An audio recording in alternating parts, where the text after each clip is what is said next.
ESPN College Football presented by Kay Jewelers brings us to Atlanta. This is the ACC on ESPN as rivalry weekend continues in college football here at Bobby Dodd Stadium, historic Grant Field. It's Georgia and Georgia Tech. Let's head down to the field. Quinn Kesnick standing by with the head coach of the Bulldogs, Mark Richt. Coach, if you had to gauge the emotional temperature of Hudson Mason, where would you say he's at right now?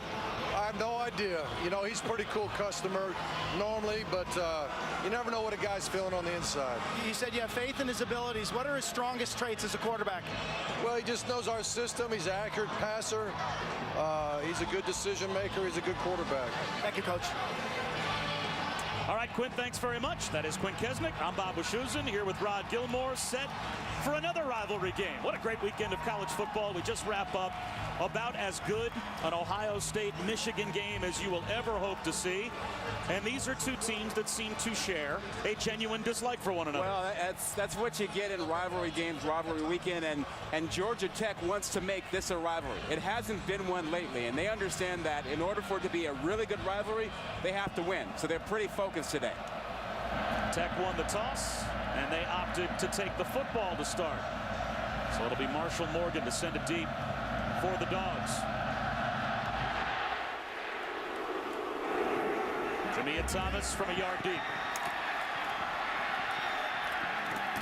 Out to the 24-yard line. So now we get a chance to watch Vad Lee run arguably as annoying an offense as there is to try and defend in college football. And I say that with all due respect to Paul Johnson, because this quarterback, this group of backs, every time you talk to defensive minds about how they defend this system, they just seem to be angry that they have to. Well, you know, Georgia spent their bye week focusing on this, actually dealing with the cut blocking and the like they're going to face today. They start through the air. And Michael Summers has a wide receiver hitch go right through his hands as we take a look at today's Impact Players, brought to you by Chick-fil-A. Well, it starts in the backfield. That option offense, Robert Godhigh is walk-on to star. He's a guy averaging about 11-plus yards a carry, been outstanding. Reggie Carter and Ramik Wilson, the linebackers, will be in the spotlight for Georgia because they're going to have to make a lot of tackles dealing with this option offense.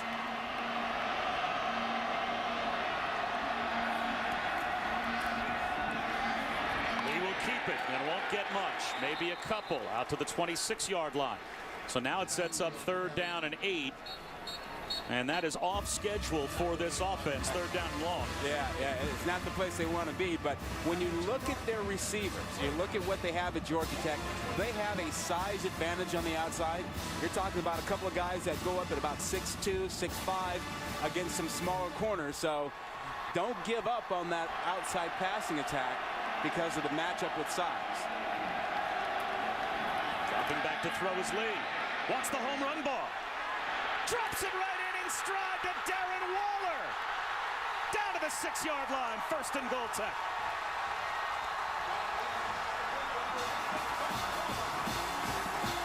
Yeah, Waller's one of the guys we're talking about. He's 6'5", 225. He can go up and get the ball, but he's got enough speed to run by you. They got him in single coverage, and he just blew right by the corner. At 6'5", he is a big, big target. And how about the range, the catching range, those long, long arms, able to reach out and pluck that one out of the air. 1st and goal for Georgia Tech, where they are perfect this season.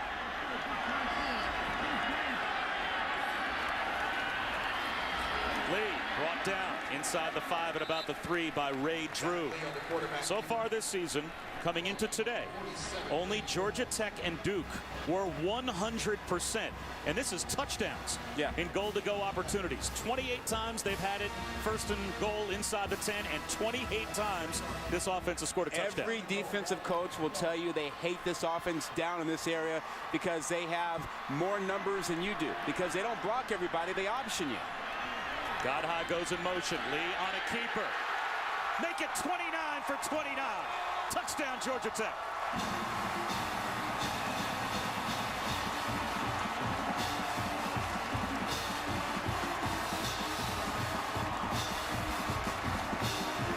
This is just the option to the right side with the quarterback deciding to follow the fullback as a lead. And that's pretty easy right there. I mean, that's just, that's way too easy to start if you're a Georgia fan.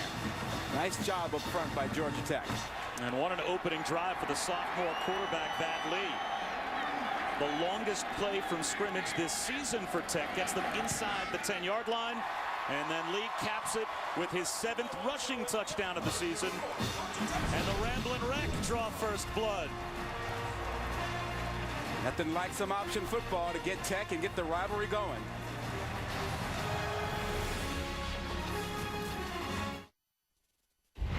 This is the ESPN Rivalry Series, presented by GoPro. Visit WatchESPN.com or download the Watch ESPN app to watch ESPN live anytime, anywhere. Brought to you by Vizio. Apparently there is a brand new Mason-Dixon line, and it's right down the 50-yard line stripe here at Grant Field. That was pregame as both Georgia and Georgia Tech started some woofing, and now Sheldon Dawson on a kickoff return for the Dogs, brought down at the 21-yard line. Dennis Andrews makes the stop on special teams. Now we get our first look at Hudson Mason, the 2009 State Player of the Year. As a high schooler in Georgia, set state records for passing yards over 4,500, for touchdowns through 54. But those numbers, of course, mean nothing now that he takes over for the Bulldogs, with Aaron Murray out with the torn ACL, suffered against Kentucky, and what a terrible way for a great player's career to have to end. And they started simple with a little swing pass out to the edge, and this picks up a first down as Michael Bennett is out to the 31-yard line. Well, that's the right way. The idea is, how do you get Mason comfortable? You know, you got to get him comfortable, and you have to get the coaches comfortable, because they've had Aaron Murray for 52 games. They just start with a nice little screen pass to the wide receiver, get him going, and then come back and let him run the football, get hit a little bit, and away you go. And here are our impact players, again brought to you by Chick-fil-A. And that's a dangerous player in the secondary that Mason has to worry about for Tech. Yeah, Jamia Thomas is an outstanding player. He'll have to have an impact on this ball game. He will occasionally be matched up with Michael Bennett. And Bennett is the guy we saw make the catch. He has been fantastic since coming back from a knee injury. At right end in the front four as well for Georgia Tech, Jeremiah Tauchu. He is one of the great pass rushers that Tech has ever had. And he was right in the middle of the woofing on senior day at the start. Here's Gurley, his first attempt into a wall of Tech tacklers. Brandon Watts, who missed the Alabama A&M game last weekend with an injury, but is back in at his starting position. He made the stop. You know, Shu, the thinking is, well, what do you do with this offense now that you have a new quarterback in there in Mason? Which offense? Is it more spread or more two-back? Which version does Mason like better?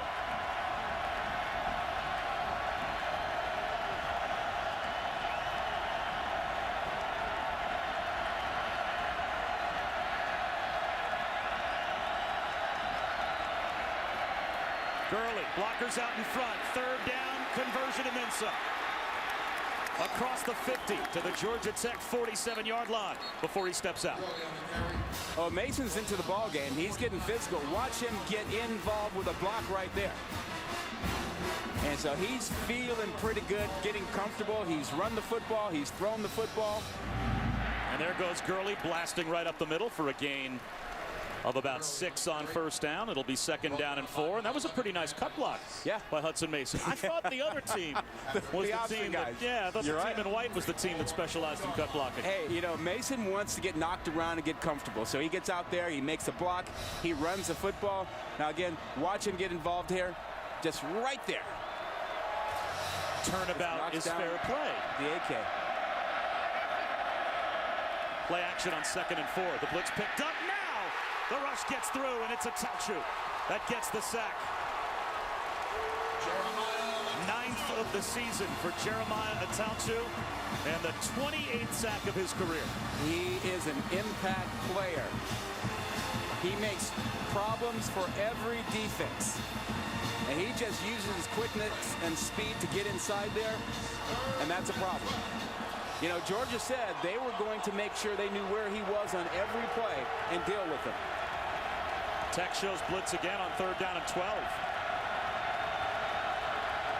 They rush only 4. All day for Mason. High to the sideline, incomplete. So Georgia Tech opens with a touchdown drive, and now they get a stop at midfield. Well, not only that, and they got plays from their best players. Thomas is there to make that play. He's one of their 2 best defensive players. Atauchu made the sack. So right now, the impact players for Georgia Tech have stepped up.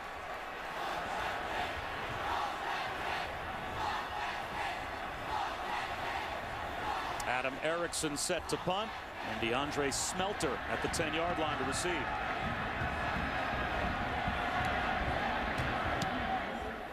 And a spiraling kick that will sail over the head of Smelter inside the 5-yard line and take a hop into the end zone. So it comes out to the 20. We've already seen the impact players make an impact. Yeah, how about Atauchu? Quickness, power, strength, and Georgia Tech, they're into this game.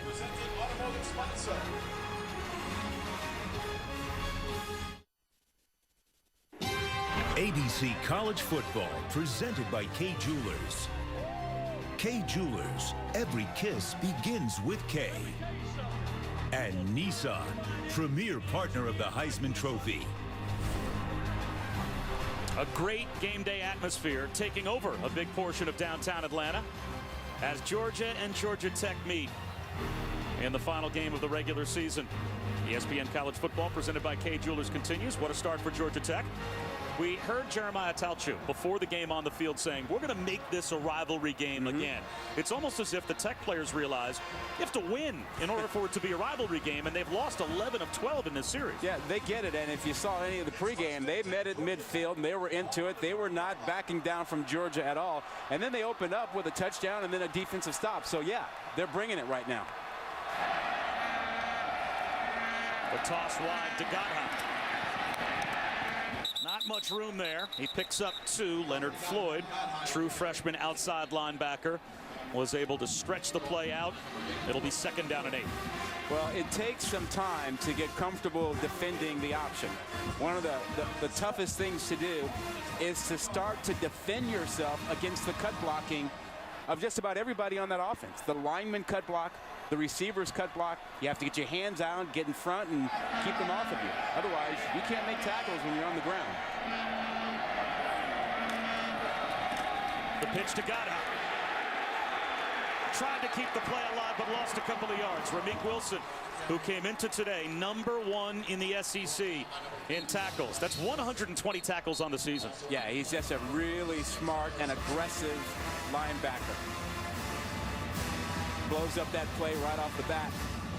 Uses his quickness to get beyond any would-be blocker, makes that play. And again, those linebackers, they've got a tough job. They've got to deal with the notion of the fullback inside and then the quarterback on the edge. Godheim now lines up in the slot left on 3rd down and 10. And Vadli on a rollout. Up the sideline, there's Godheim who got loose. Inside the 40-yard line of Georgia before he finally goes out at the 37. Great decision by Vadli. He had a choice. He could have run with that and probably picked up the 1st down, but he saw Godheim and decided that that was the better option. You see a cut block in front. Now watch him take that decision there. He forced the defender to come up towards him and found Godheim out there. Really good decision making by Vadli so far. A gain of 43 and 2 big plays through the air for Georgia Tech. Breaking a tackle is Zach Lasky, and he's able to muscle his way for about 3.5 yards. Josh Harvey Clemens came up to make the tackle. You know, it takes you a while. A little bit of that flavor from the Michigan-Ohio State game. A lot of talking, a lot of pushing early. A little bit of a flavor from what we had in pregame. Yeah. As well during warm-ups as the 2 teams had an intimate gathering at the 50-yard line.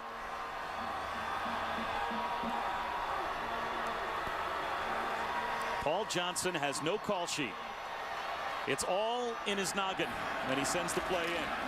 Vad Lee on a little quarterback stutter sets up 3rd down and 4, and you can see just barely squeezing into field goal range. But this is old school. This is like Remember the Titans. Whispers the play and sends the guy in Option from the sideline. It's like Novocaine. Just give it time. It'll work. Spoken like a true old defensive player. Describing the option as Novocaine. Yeah, that's old Coach Boone. Remember the Titans. Split veer option. 3rd down and 4.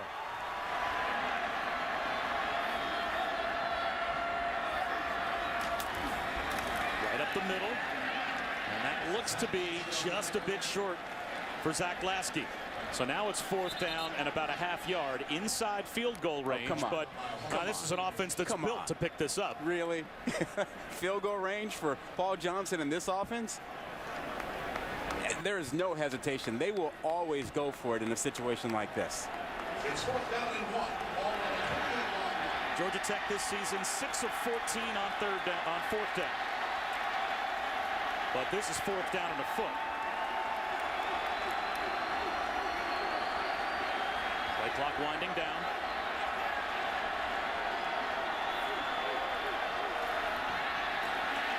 First down conversion on the dive by Vad Lee. Yeah, there was penetration in the backfield, and he managed to slip by it. Toby Johnson was back there. And watch him slip Toby Johnson. Johnson makes that penetration right inside, but Vad Lee gets around him and keeps his drive alive. Look at that, almost got him. Now remember, the wide receivers, big size advantage. We've already seen the impact of that once in this ball game. To the bottom of your screen, Darren Waller, 6'5", 225. Instead, right up the middle. David Sims. Close to another first down, a gain of 9. And Quincy Malger is in for Trey Matthews. He made that tackle. And Malger will have an awful lot to deal with. I mean, he's occasionally going to have to run in the alley, you know, beyond the tackle, before the receivers, and get to the quarterback or the pitch man. A little different assignment this week. This is not your basic SEC football. 9th play of the drive. 2nd down and about 1.5 yards. There's the toss to Godhigh. Uses the stiff arm. Can't get away. Jordan Jenkins brings him down for a loss of about 2.5. It will be 3rd down and 5.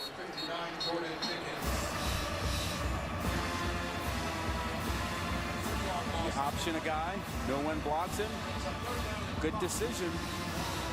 No one blocked Jenkins. He was the option guy. He made the decision to get out on the option. Did a good job of it. He's only a sophomore. The lion's share of these defensive players will be back next season for the Dogs. 7 guys drafted off of last year's defense. That's amazing. Big 3rd down here. Hesitation by Lee. Nowhere to go. Brought down at the 20-yard line. Now it's 4th down and 4. Josh Harvey Clemens came up to make the stop for Georgia. And this might be more the field goal decision for Paul Johnson. Challenging, but great reaction by Georgia. I mean, they were not fooled at all. Everybody coming up, taking on blocks, really limiting what Vad Lee could do with that option play. So it's the freshman Harrison Butker. 37 yards away. He is 7 for 10 on the season.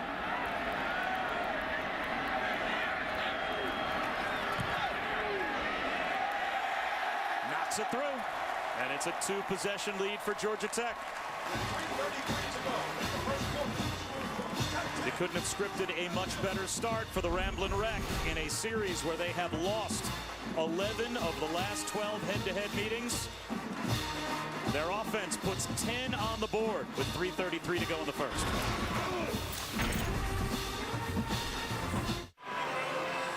A packed house here in Atlanta, the ACC on ESPN, and it's the ACC getting a jump on the SEC. 10-0 Georgia Tech. Speaking of the SEC, a big one tonight, 7:45 p.m. It's ESPN Primetime College Football presented by Hampton Hotels. Johnny Manziel takes on Missouri. Number 5 Missouri with a chance to not only get to the SEC championship game, who knows how it plays out, and then we'll see Brett Hundley, UCLA, USC, ABC Primetime football presented by Windows at 8.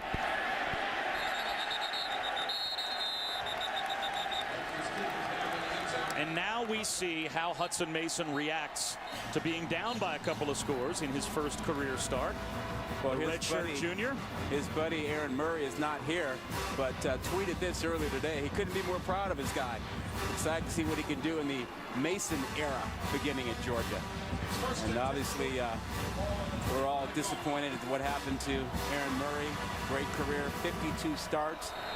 Really underappreciated what he did for Georgia over all these years. And no question, that's not the way that a great player's career is supposed to end. Gurley brought down. He lost 1.5 yards. DJ White comes up to trip up Todd Gurley. So now Hutson Mason finds himself behind the chains again, 2nd down and long. It's exactly right, Shu. And so the question is, does he start to press? Or do they try and take some of the pressure off of him by having Gurley and others step up so he doesn't have to do as much? But when you're 2nd and long, you need something out of him. Little tunnel screen thrown to Michael Bennett. And Bennett ran a long way to pick up 2 yards. DJ White, another stop. I think we should look for a counter off of the screen.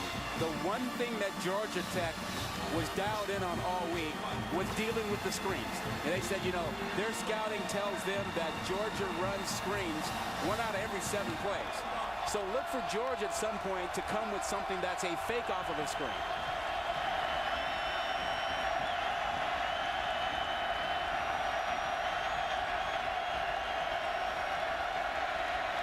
Down and long. It looked like he wanted to set the screen up, and instead he throws an interception off his back foot.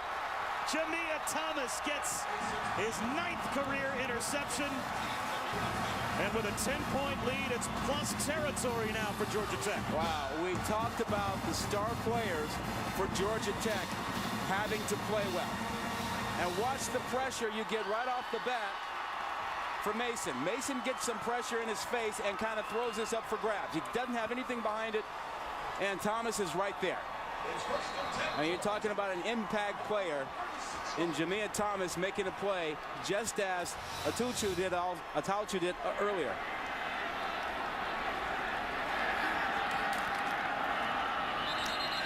Up the middle, David Sims, but it'll be a false start called against Georgia Tech. Practice snap, false start, number 64 on the offense, 5 yards, 1st down. We talked to the defensive coordinator, Ted Roof, for Tech, and he got a little emotional when he talked about Atauchu and talked about Jamia Thomas. And he said, Jamia Thomas and Jerry Atauchu have given so much to this program. We need to give them something back.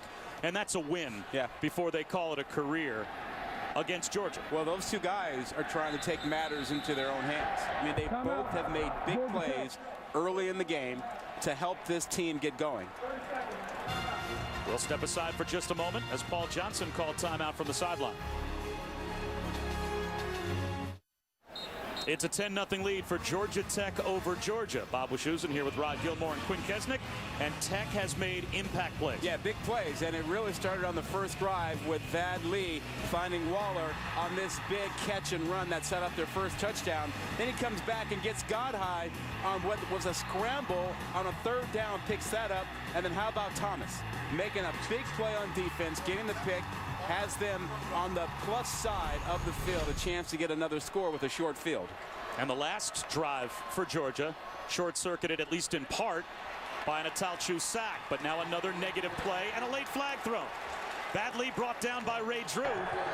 Personal foul, face mask, number 47 on the defense, 15 yards, previous spot, automatic, 1st down.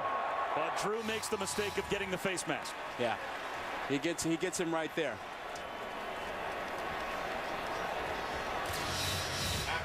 Well, that was unfortunate for Drew. That was inadvertent, but obviously just that small grasp of the face mask enough to draw the flag. And they had such a great play, such great penetration on this, and now it turns around the other way. Now for Georgia, keep in mind, when you play an option team, you want to get ahead of them and really put the pressure on them and take them out of their option game. That's not happening here. Georgia's going to get more comfortable. If they get a score here and go up by 2, 3 possessions, it's a problem. Badly looking end zone. Touchdown, DeAndre Smelter.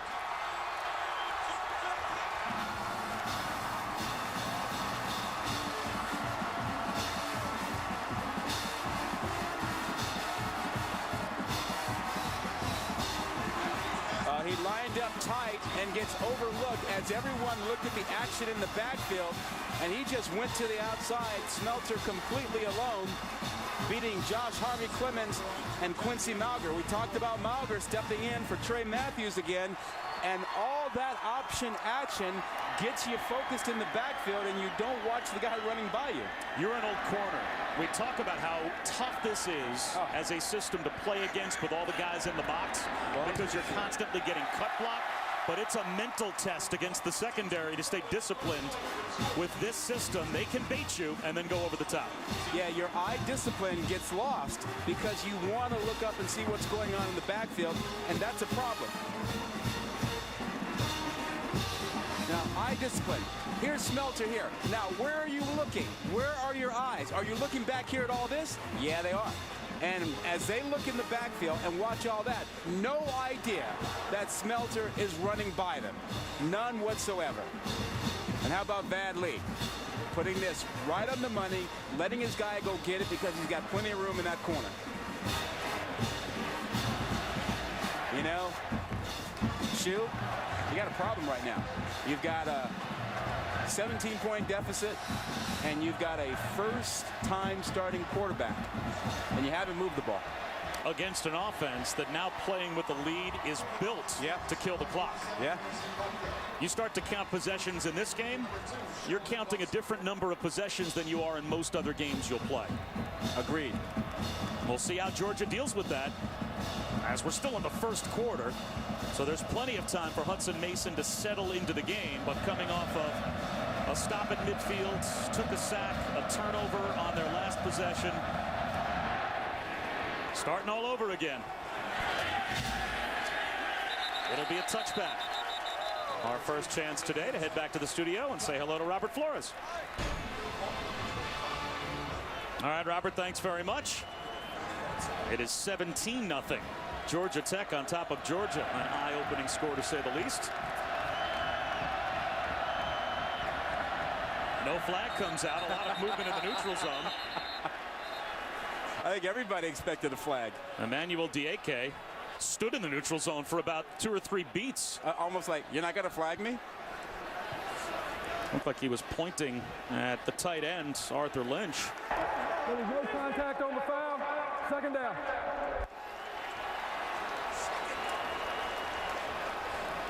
How does Georgia lose it down?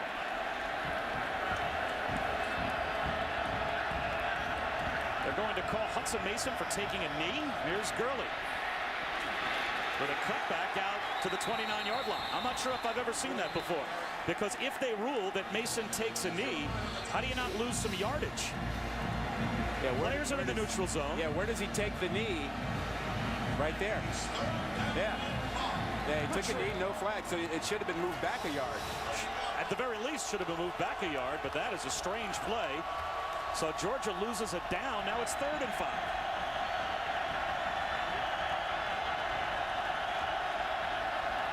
Here he comes. Nice job of standing in and delivering the football by Hudson Mason. Chris Conley comes back to help out his quarterback and pick up 12 and a 3rd down conversion. You know what I like? He was not affected by the pressure.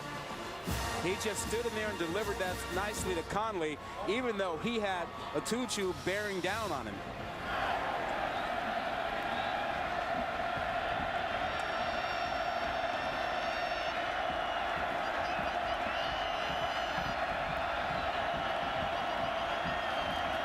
Play action.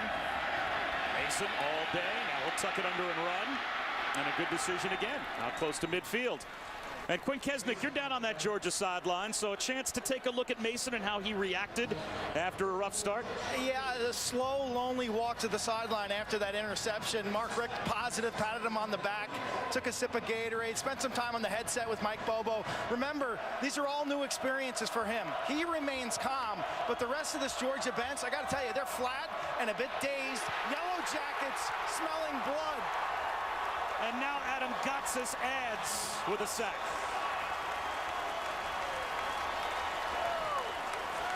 And that will take us to the end of the first quarter. So Hudson Mason has to regroup. It's another slow, lonely walk over to that Georgia sideline. And we'll see what Mark Richt is able to say to him now. This presentation of college football presented by Kay Jewelers will continue after these messages and a word from our ABC stations.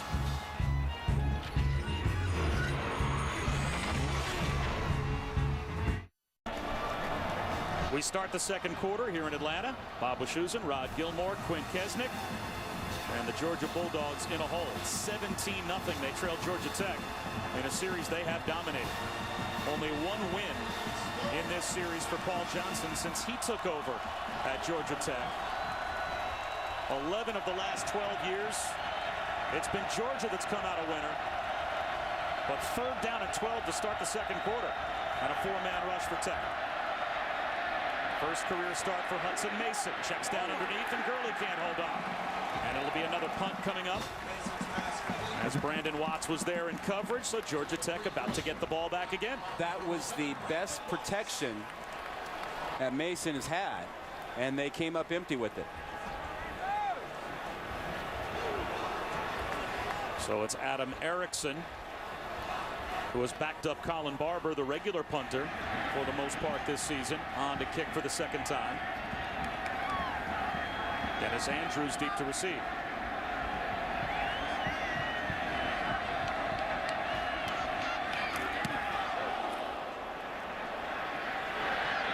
Andrews lets it bounce, and it takes a great bounce for Georgia. And will roll inside the 10. Just inside the 8, a 52-yard punt. Let's take a look at our Pacific Life game summary. And the number that jumps out at you from the first quarter, the passing yards for Vad Lee. Already 30 yards more passing in this game than he averaged through the first 11 games. Well, he's delivered the big play. I mean, we talked about it right at the start that one of the advantages they have on offense is the big wide receivers. And they got a big play right off the bat from Waller, and then came back and got another big play by Smelter.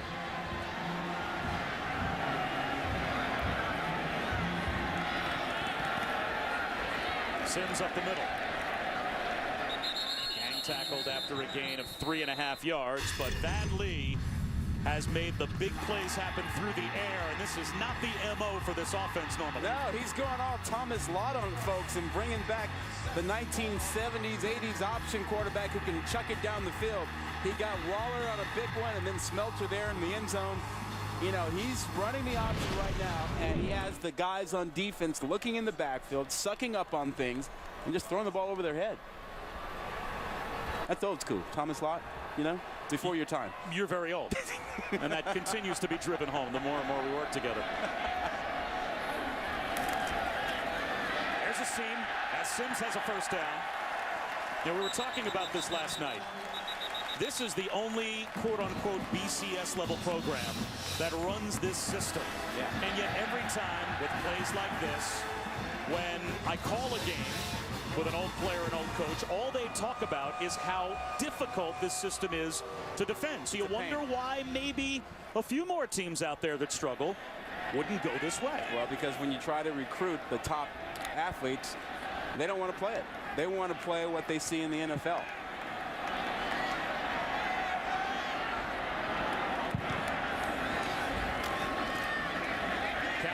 Toss, not much there. Oh, what a St. John Days brought down for a loss of a yard or two. Amarlo Herrera, who is 4th in the SEC in tackles per game, made the hit. What a play. He is staying home completely. Think about all that action. They start one way, they come back the other way. They've got the option on you, and Herrera is right there. Doesn't buy any of it. In great position. And a tackle the way you're taught to tackle. Yeah. Wrapping up, head up, eyes open. You don't have to worry about trying to be a missile and knocking folks down. You just wrap them up. It's good football. St. John Days gets loose in the flat. He's got a first down. And the passing yards continue to build up for Vad Lee. Who is this guy? I mean, Lee is just like coming out all Tom Brady on folks. My goodness. He's throwing the deep ball. He's throwing the touch pass. I mean, that swing pass out of the backfield, that's a hard pass. That's a difficult throw to make. And that's quarterback to quarterback, as St. John Days last season or a couple of years ago, I should say, played quarterback in this system, but was converted to an A-back last year by Paul Johnson. And off right up the middle. Lasky picks up 6 more. Yeah, that's a bad sign. If you don't stop that fullback, you won't stop the option. You know, and right now, Johnson's got it going. He's running stuff to the outside to make him think, and then he's coming back inside with the fullback. But you start defensively by saying you got to limit the fullback and take that away and not let him run straight up the middle on you. Paul Johnson was the ACC Coach of the Year his first 2 years at Georgia Tech. This time Lasky gets stuffed. No gain, 3rd down and 5.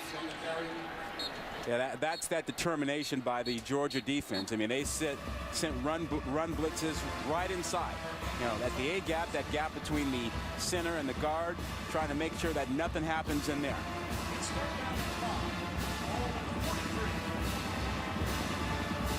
You know, the way that Lee's been throwing the ball, you've got options here. You can run it or you can throw it. No pun intended. No. With the system we're watching. Lots of options. 3 of them, as a matter of fact. There's a toss to Godhigh. Breaks a tackle, uses the stiff arm, pays a price, but picks up the 1st down. He's one of the great stories in college football. Here's a young man that's a former walk-on. He had no Division I offers out of high school, and he goes to Wofford on a visit. On his way home, his mom says, if you had your choice of where to go to school, take the scholarship out of it, where would you like to go? I said, well, I see myself at Georgia Tech. She said, well, you know what? We need to make that happen. And she wasn't sure how she was going to scrape the money together. That's awesome. For a couple of years to pay the tuition, but they did. And, of course, Robert Godhigh eventually earned the scholarship. And now he's the star of this offense as we go back to Robert Flores. Amazing finish between Ohio State and Michigan. And the thought, from your standpoint, as we take a look at some chippy play that just occurred, Sheldon Dawson not real happy with the attempted block you know of what Michael that is? Summers. That's a little bit of a message. You know, I've been there. It's like, you know, the cut blocking, you want to put it into it. You don't want the receivers to cut you and to keep thinking they can block you, and so you get a little bit more aggressive with them. Timeout again called by Paul Johnson from the sideline, so we'll step aside for a moment. It's a formal occasion. ESPN College Football presented by Kay Jewelers. When Georgia and Georgia Tech get together, and you can get your NFL Sunday started tomorrow on ESPN at 10 a.m. Sunday NFL Countdown. Chris Berman and the gang, they'll have a special feature on Russell Wilson and his bond with a little girl he met on a recent visit to a Seattle Children's Hospital. And before you set your lineups, fantasy football now at 11 a.m. on ESPN2. Sunday NFL Countdown at 10 a.m. on ESPN. Fantasy football now 11 a.m. tomorrow morning on ESPN2. After the Georgia Tech timeout, 2nd down and 6. Right up the middle goes Sims. 1st down again. David Sims in his senior season approaching 1,000 yards. Well, it helps when you get great blocking here, and that allows you to get your fullback up inside and get something going. That's just a great job. Great double team. That's a problem. If you don't handle that, that's your issue all day. And Georgia's answer has been to occasionally blitz that gap with their linebackers.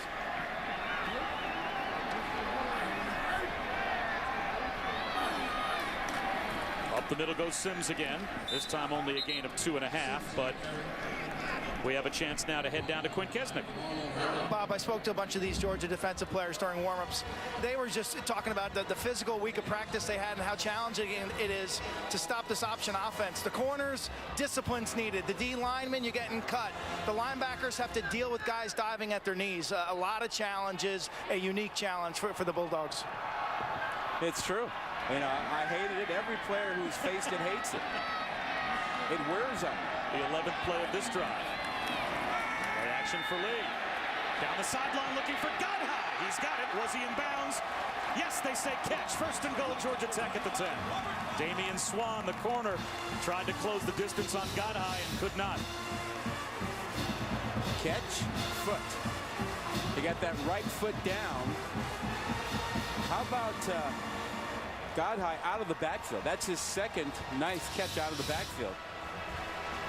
5 of 6 for Lee passing already. He averages 13 yards per touch. That's pretty good for a running back. The toss. And cut back down to about the 7-yard line. Did the ball come out? St. John Days was hit as he went down. The ball popped out, but they'll say it belongs to Georgia Tech. 2nd down and goal. That was a big play. Georgia needed that. Georgia needed to come up with that football. If you go down by 1 more touchdown here, think about the pressure that puts on your offense. And this ball will come out right there before the knee is down. I mean, that ball's ripped out. And that's Mauger who got the ball knocked out.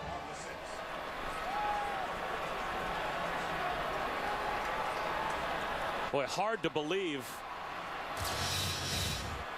that Chris Mays wasn't able to come up with the fumble recovery. 2nd down and goal. To the 5-yard line goes David Sims, where it will be 3rd down and goal. And if Georgia gets a stop here, again, they would be the first team all season to stop Georgia Tech from scoring a touchdown in a goal-to-go situation. They are 29 for 29, including 1 for 1 already today. Well, Georgia needs to stop. They need to get this to a field goal, and then it's a 3-possession game. But you give up. Look at those yards. Wow. But if you give up a touchdown here, again, you put so much more pressure on your offense. 14th play of the drive.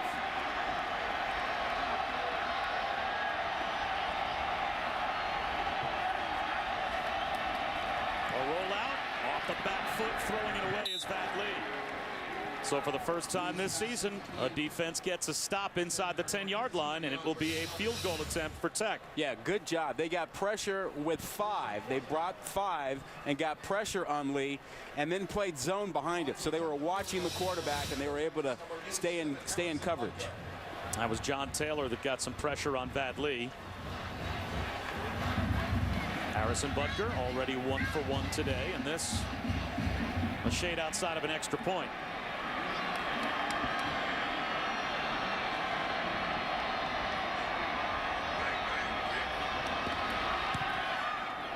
And the efficiency of the Georgia Tech offense continues. They're up 20-0. A 15-play, 8-minute scoring drive. And Georgia Tech has dominated so far.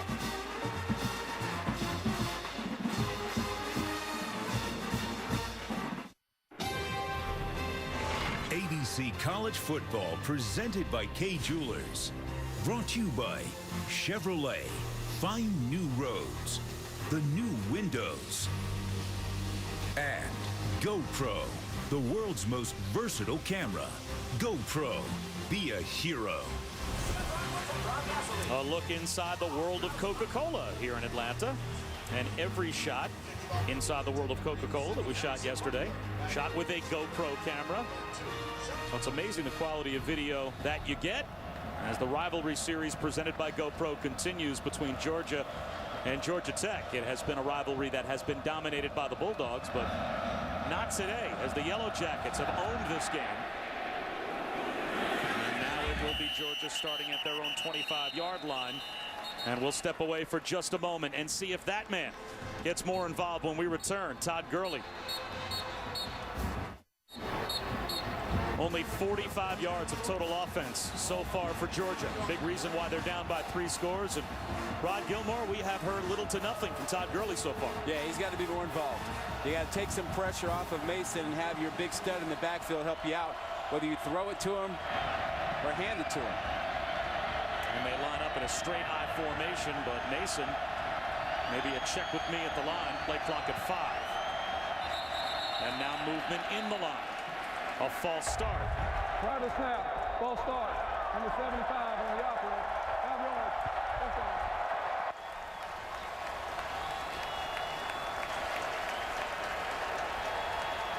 So quickly back up to the line. Georgia gets set on 1st and 15. And here's Gurley. A dive for about 2 yards.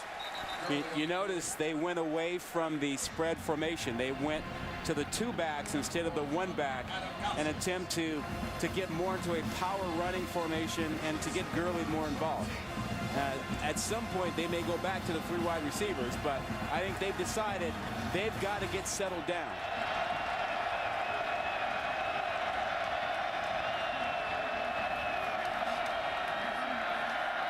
throw outside on 2nd and long, and there's Chris Conley. Nice play action fake by Hudson Mason. And that's a big conversion. Well, two things here. You get a quarterback who's comfortable with this. You get better protection because now you're in that power formation, and a good route with a lot of cushion by Conley. But when you bring the fullback in and the tight end, now you can protect the quarterback better. And now Gurley goes right up the middle and gets close to 5 yards. You know, as devastating as the loss of Aaron Murray is at the end of his career for this game, for the bowl game, it was the loss of Todd Gurley that had a lot to do with this season coming apart for Georgia. He suffered the ankle injury against LSU at the end of September. He missed 3 games. Those 3 games, well, they won at Tennessee in overtime, but then lost to Missouri and Vanderbilt. And they also lost Keith Marshall the week after, his backup against Tennessee. Here's Gurley. Brought down behind the line by at least 4 yards. Emmanuel Diake comes upfield to make the stop. Yeah, how about Georgia Tech thinking along with us, thinking, hey, they're going to go back with Gurley. And when they go back with Gurley, they're going to look where he is, and they're going to take outside shade. They're going to limit what he can do. You get a great job by Diake out there, holding the edge, making sure that they can't get outside. Now it's back on Hudson Mason, 3rd down and 9 out of the shotgun. Over the middle, was it scooped up? Is it ruled a catch? It looks as if Rhett McGowan may have gotten a catch, and now late from the back end of the secondary, the back judge comes through and says no, the ball hit the ground. Yeah, I thought it bounced. Just took a long time for them to make the call. Yeah. Yeah, there's a lot of grass there. Yeah, that bounced. That's a good call. So in the end, it's the right call. And another punt coming for Adam Erickson.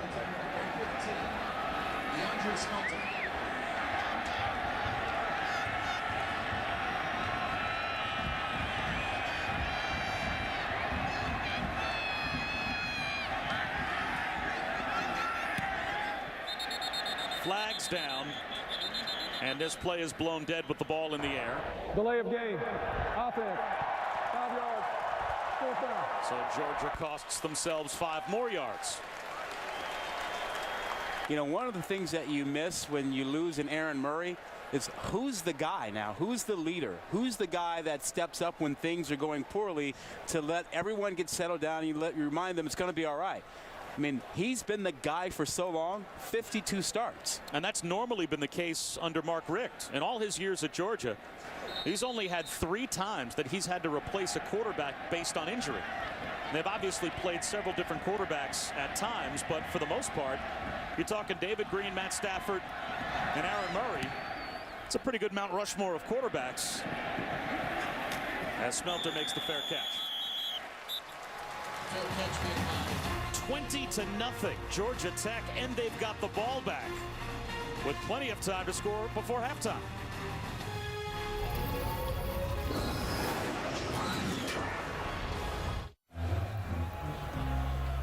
Time now for our Aflac trivia question. Aflac.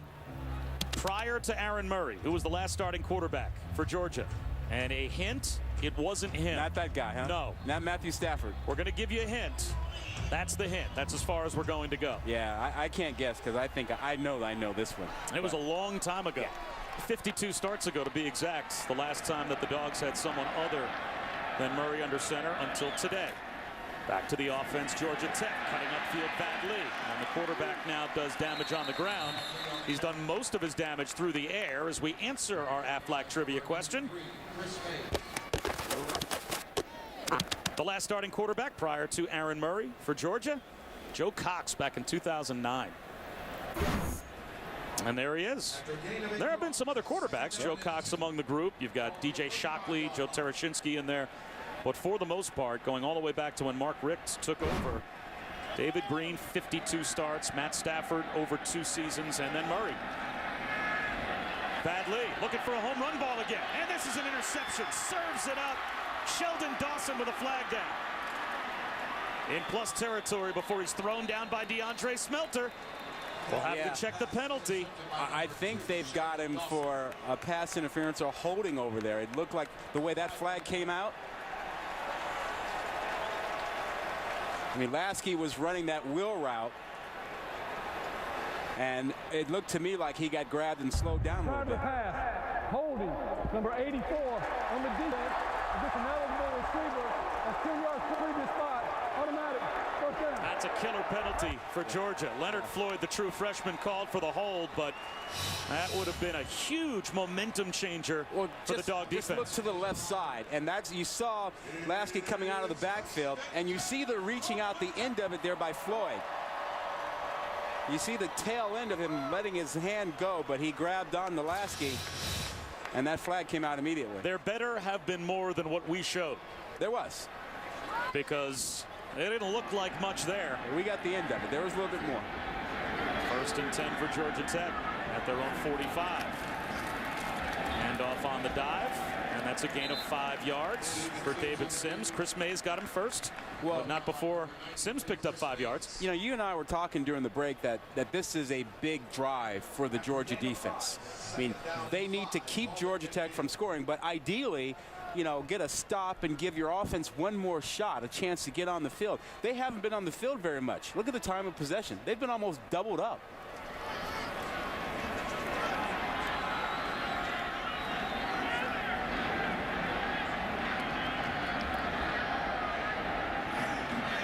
The toss to Godheim.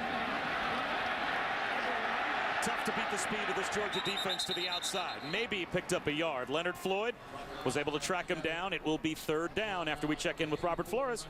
All right, Bob, Dr. Pepper 10 conference update. SEC, Iron Bowl, Alabama draws even. A.J. McCarron, Jalston Fowler ties it at 7.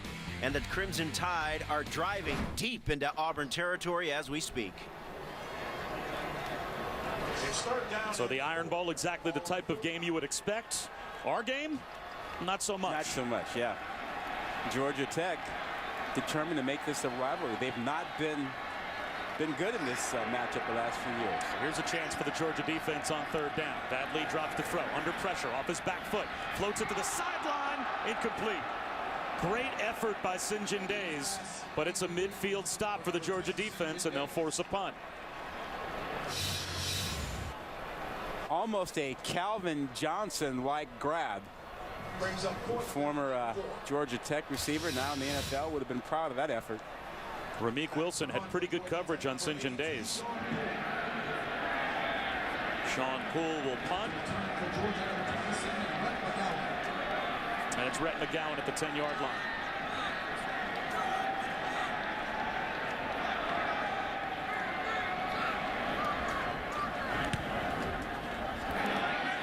Catch called for by McGowan at the 14. Still time for Georgia with 3 timeouts before halftime after a 35-yard punt. You think Russell Wilson has spent some time watching tape of Drew Brees?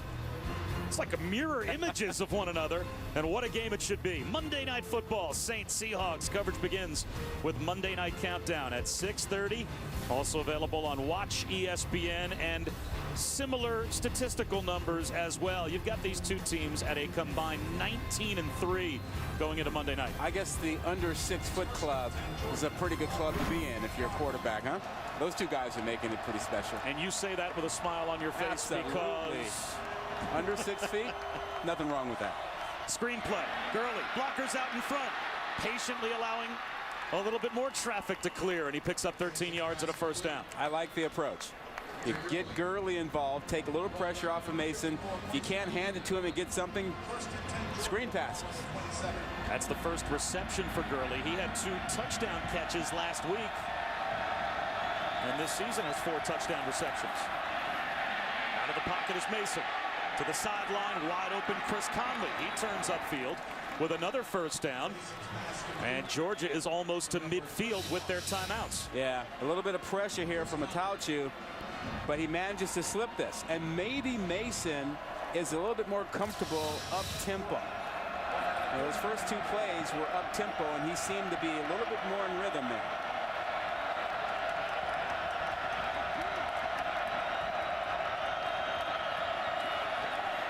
Long throw outside the numbers, on time again. Chris Conley to the 35-yard line before he goes out of bounds. That throw, that was an NFL throw. I mean, they've said around the program that he's got a stronger arm, than Murray. And that throw was pretty special. Georgia has not been shut out in a first half this season, not since last year against South Carolina. Over the middle, in space, J.J. Green. And at this rate, Georgia might not even need their timeouts. This is as fluid as their offense has looked here in the first half. Yeah, I think Mason is very comfortable when they go up tempo. I mean, this speed, this hurry up 2-minute drill has been good for him.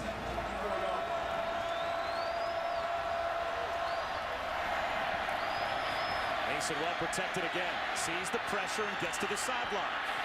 Inside the 10-yard line before he goes out of bounds. First and goal, Georgia inside the 9. Yeah, he's just playing now, you know.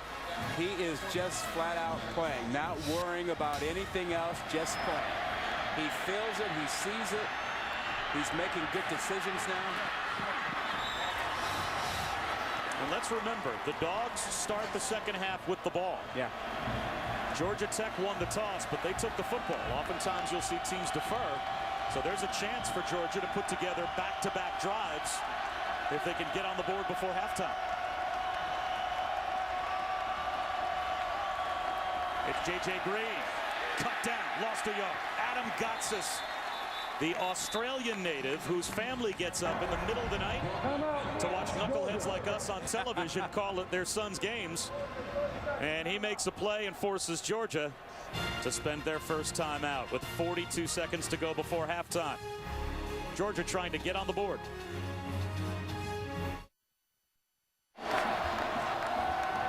Coming up next, the Capital One halftime report. Ohio State wins a thriller. Duke clinches the ACC title game spot with Florida State. An update on the Iron Bowl as well. We'll see if we can get Uga to make an appearance before halftime. If Georgia can get on the board. And they've got Gurley back in the game to the left of Hudson Mason after the timeout. Mason dumps it off to Gurley. Reaching for the pylon. He goes airborne. Touchdown. What a play by Todd Gurley.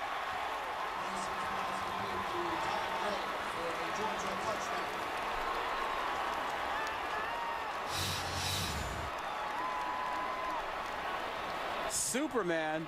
And how about that? One-handed with the left hand. A lot of guys can't do that. They can't carry it over with two. But he uses the one hand and breaks the plane. And does that get some momentum for Hudson Mason? Yeah, he jumped over DJ White. Watch White try to cut him, and he just jumps over him. And clearly it looks like sneaks the ball inside the pylon. So this certainly is worth reviewing just to make sure that they got the call right. But boy, if Todd Gurley plays the part of Superman there, that was DJ White that was Gotham City underneath him. So he went sailing through the air as White tried to go low and went a little too low. Yeah, I give a little credit to Mason on that drive, though. I mean, there was some pressure on him. He rolled out. He was looking inside first and came back to Gurley. He was 5 of 5 on that drive for 71 yards.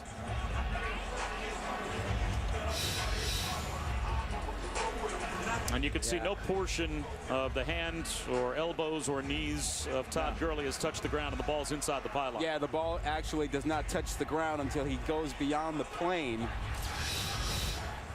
So he's good there. That's the 5th receiving touchdown of the season for Todd Gurley.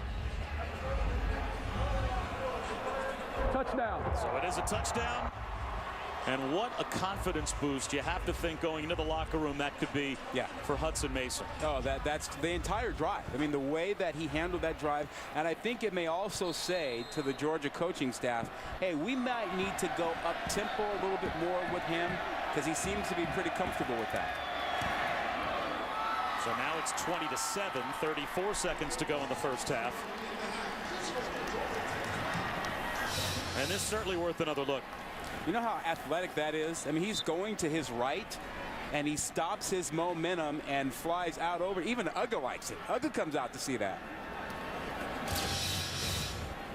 Our GoPro camera getting a little familiar with Uga there. A little too much behind the scenes. I can't take you anywhere. I really can't. I'm incorrigible. So now you think about how the momentum could swing in this game. This is the drive, assuming that the Georgia defense is able to, with the last 30 seconds to go in the first half, keep Georgia Tech from driving for more points. You go into the locker room off the touchdown. Yeah. And now you start the third quarter with the ball and a little offensive momentum for the first time today. Yeah, and you know, if I'm Georgia Tech, you know, I'm not worried about the 34 seconds here. I'm not built to try and get something out of this unless I get a great return. But I feel good about the first half, and defensively you say, hey, we gave up one drive at the end there. Georgia, as you pointed out, that last defensive stop was huge.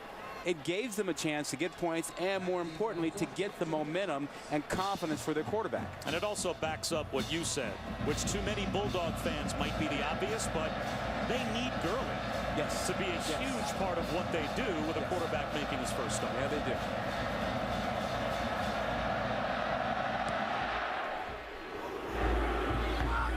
Returnable for Thomas from a yard deep. And he is cut down at about the 20-yard line, spins out to the 25. Costavadlis made the stop on special teams, and a chance to go back and check it again with Robert Flores. ESPN. First and 10, Georgia Tech. Ball on the 26. That's a big game for Wisconsin, as well as they're holding out a little bit of hope that they might be able to sneak into a BCS bowl game if things break right. They'd finish 10-2, and they'd make the argument that but for the fiasco with the Arizona State officiating, they'd be an 11-1 team. Vadley on a quarterback draw with some room. Out to the 42-yard line, and Georgia Tech has one timeout left, and it looks like they will spend it here. Yeah, now you use that timeout. Well, no, it looks like Paul Johnson just wants his team to get set and save the timeout as the clock stops for the moment on the first down. And Vadley throwing one deep for Godhigh. Almost dropped it in. Had him. He was open. And defensively, you got to think in this situation, how could you let anyone get behind you? Brings up second down and 10. Ball on And there's no reason to jump on short stuff. I mean, you know, Quincy Malger somehow let Godhigh get behind him. Malger has started the last 5 games. Again, he's a true freshman, replacing the other true freshman, Trey Matthews, who sat out the last 4 weeks with a hamstring injury and couldn't make the trip today. So 9 seconds to go. Still a timeout. But now it will be a timeout defensively for Georgia. Second timeout. First half.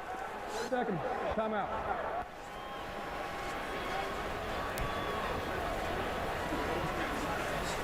So with 9 seconds to go in the first half, still a timeout. We'll see how frisky Georgia Tech gets with their play calling here.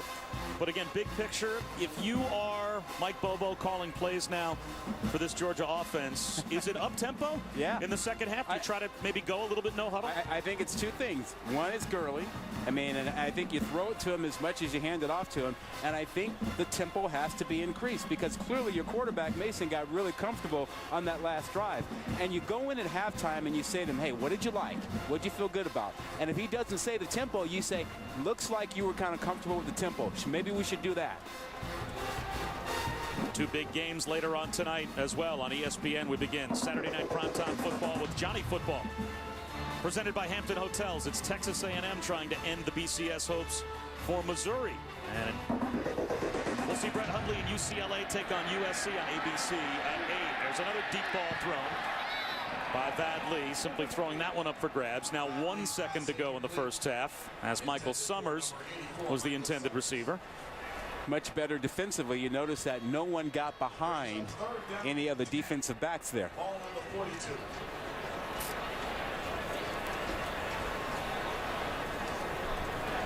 Not sure if Vadley can reach the end zone from here, but if he can, the height advantage goes to his receivers. You've got Darren Waller at 6'5", DeAndre Smelter at 6'3". To the top of your screen is Michael Summers. He's 6'1". And Lee buys some time, and this one might get pretty close to the end zone inside the 10-yard line, tipped around and intercepted before halftime. So that's how the first half will end as Malger gets the pick and then gets his helmet taken off and has a stare for DeAndre Smelter. Georgia Tech dominates the first half up until the last 2 minutes, and then Georgia gets a touchdown, and they'll have the ball to start the third quarter. And we'll see how much that momentum has swung. That touchdown before half for Georgia was huge. Makes it a 2-possession game. They've got some momentum. Changes everything for them. And let's go down to Quinn. Coach, how would you best describe the importance of your last touchdown? Well, it's good to get back in the game. I think it's a long game. I think we're playing the run pretty good. Obviously throwing the ball very well. And Hudson's just got to settle down a little bit. We'll be all right. Yeah, they've had some success through the air. They're 5 of 8 through the air. What's been most challenging in that regard? Well, when you gear to stop the run, you get one-on-one coverage. They're doing a good job of hitting open people. Thank you, Coach. So we'll see if Georgia can turn this in the second half. As our halftime score, Georgia Tech on top of the Bulldogs 20-7. Now let's head to the studio. It's the Capital One halftime report. Welcome back to the ESPN Rivalry Series, presented by GoPro. I can feel it. It's a fire. All the flames and the smoke higher. It's a fever, that desire. Oh, I'm telling you right now, you gotta let it go. Yeah, we're gonna set it off. Yeah, we're gonna set it off.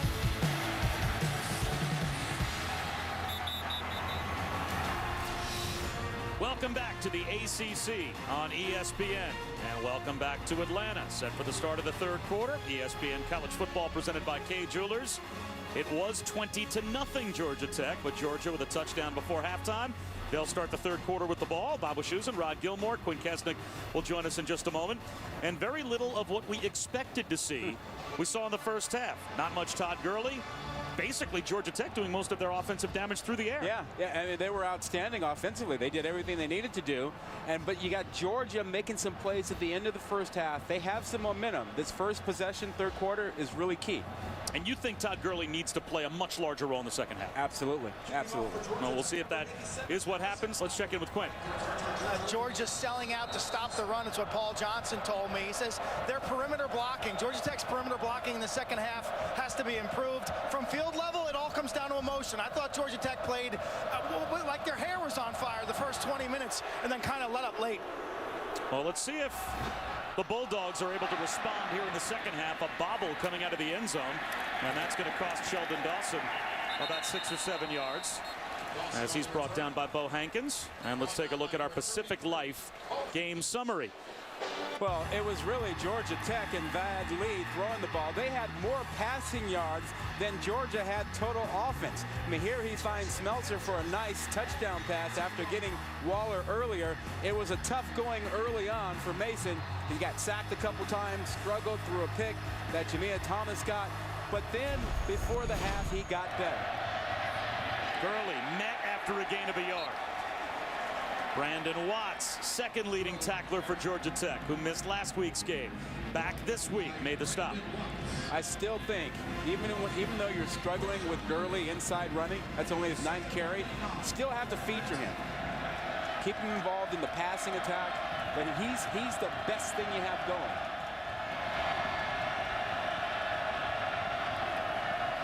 Play action, Hudson Mason under some pressure and scrambles up the middle for what he can get, and it's about 7 yards. Watts made the stop again. It'll be 3rd down and 2.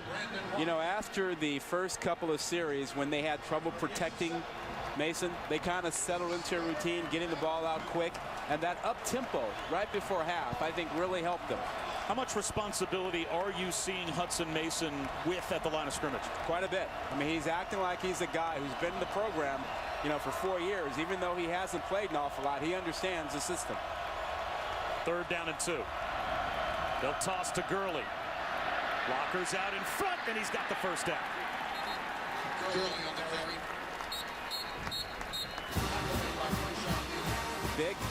Big drive, and that was a huge pickup with Gurley, 232 pounds. Again, you got momentum right before the half. Now you have the ball. Got some confidence. You keep this going, it not only helps your offense, it helps your defense.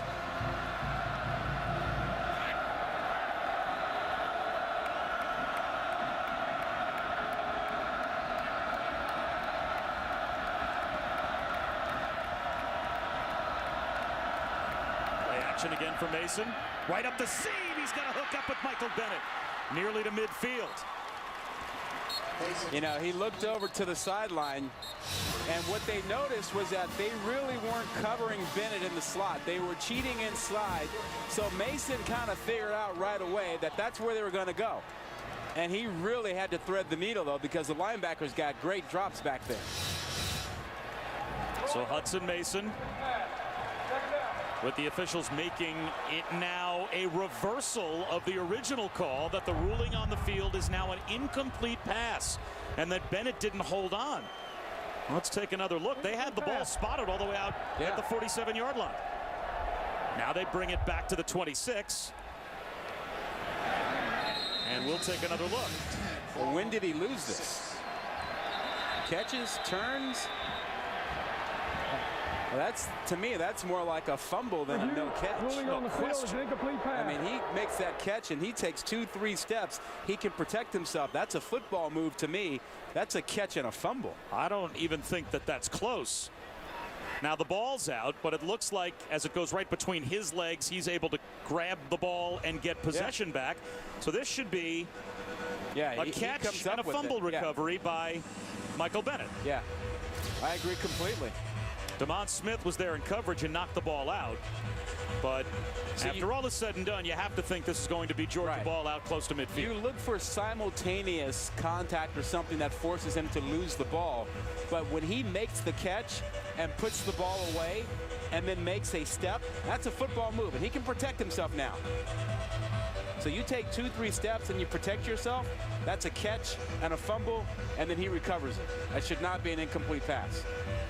And that was not really even close.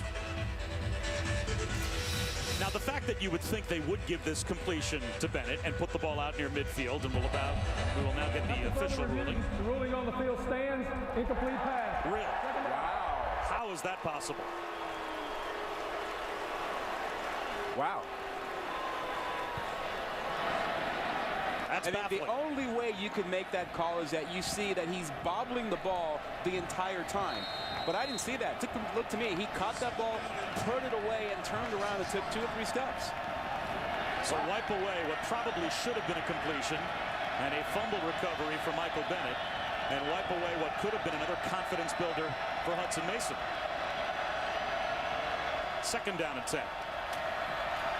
Long throw to the sideline, and all's well that ends well for Georgia. As Rantavius Wooten makes his first reception, a gain of 16. And Mason looks like a different quarterback these last couple of possessions. Confidence. Watch this ball. This ball comes out before the break is made. Before his receiver Wooten makes that break out, he threw the ball. And now up tempo a little bit more to Brendan Douglas as he picks up close to 6. I think Mason is a lot more in the moment, a lot more comfortable than he was back in the first quarter.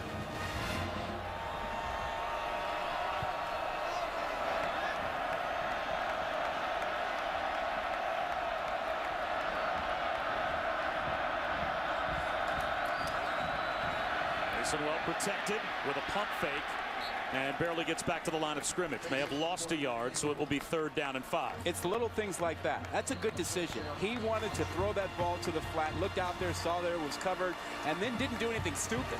I mean, he didn't just, throw the ball anyway. He took off and picked up a few yards. Now they have a manageable 3rd down.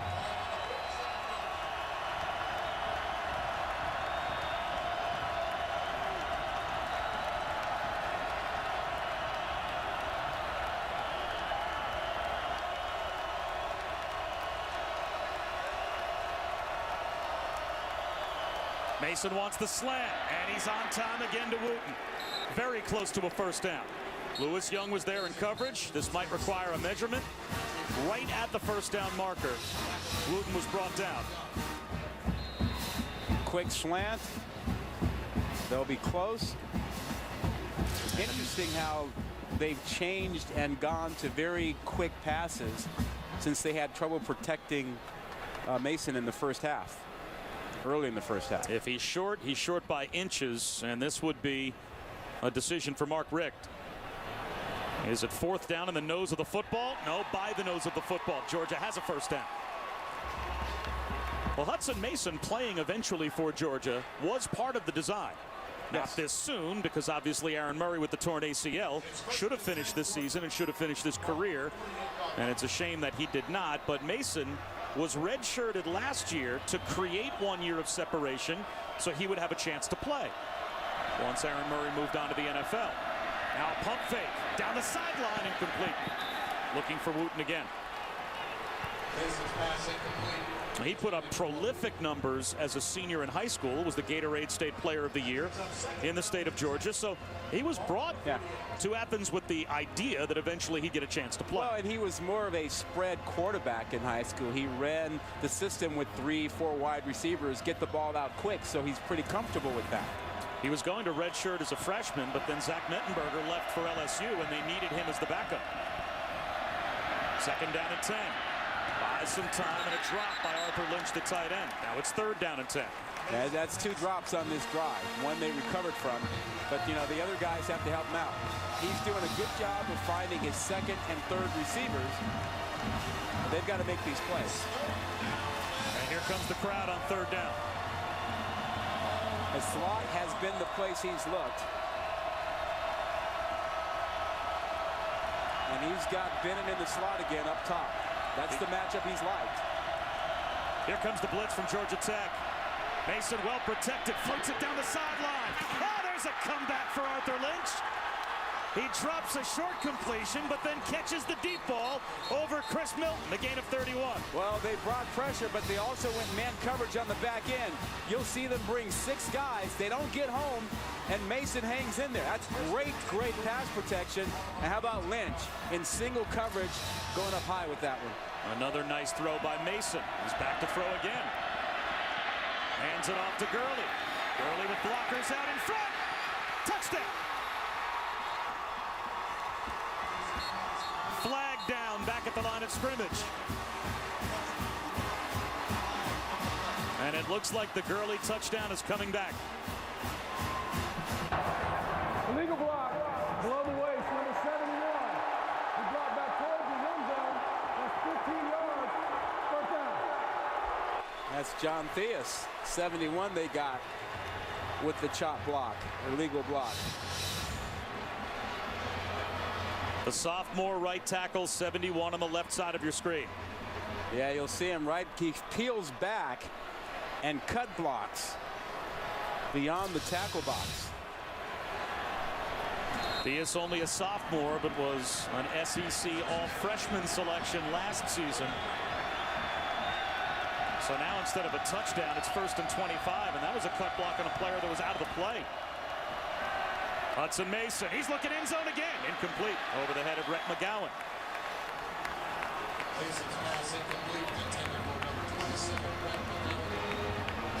All you got to do is throw that ball, throw the receiver open to the right side. Throw it out here.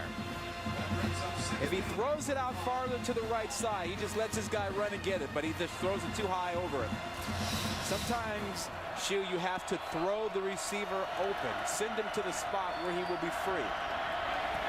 You can see they are inside field goal range by 3 yards, but second down and 25, and the 13th play of the drive. They'll keep it on the ground with Gurley. And now it's third down and a mile as he picks up 2. Quayshawn Neely made the stop on Todd Gurley. They have to get inside the 8-yard line to pick up a first down, and they're at the 31. Well, the first thing you look for here in this situation, if you're Georgia Tech, you want to look at Atauchi. Where do you move him? Can you get pressure? Look how good Mason's been since the start of the game.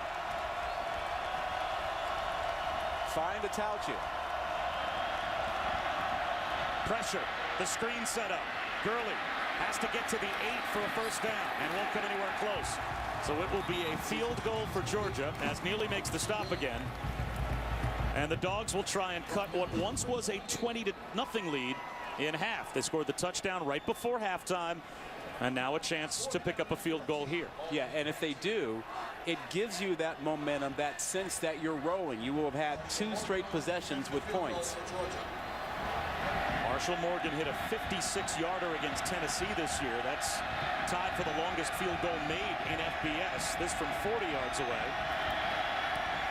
And that well within his range, and it's right down the middle. It was 20-0. Now it's 20-10. Things getting more and more interesting, as are those guys in Atlanta.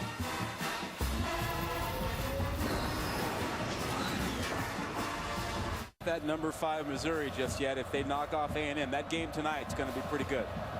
And how will the voters and the computers judge the win, as slim as it was, by Ohio State? Dennis Andrews from the 5.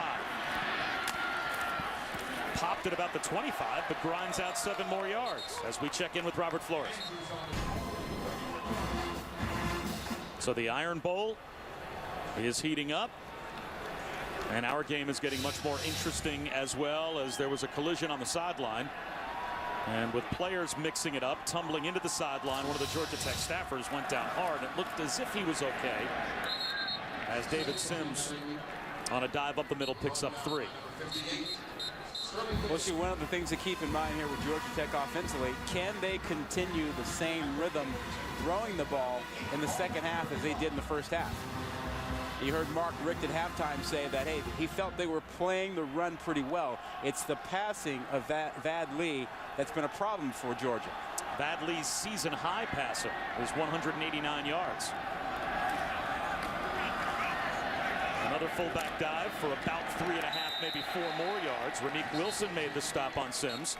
And now it's 3rd down and a shade under 2. Yeah, it didn't look like much, but Sims kept grinding to pick up a couple more yards. And now you've got that manageable 3rd down, that 3rd and 2, which doesn't force him to throw the football. Well, coming into today, David Sims and Carlos Hyde were the only 2 running backs in FBS with 1 or fewer negative rush attempts, minimum of 100 attempts. Impressive. But 1 negative play the entire season. That's incredible. 3rd down and short. There goes God High in motion. They'll toss it to him wide. He's got a lane. And he slips out of a tackle and picks up 2 more yards. You know, he may only be 5'9", but he is not easy to tackle. St. John Days gives him a nice block.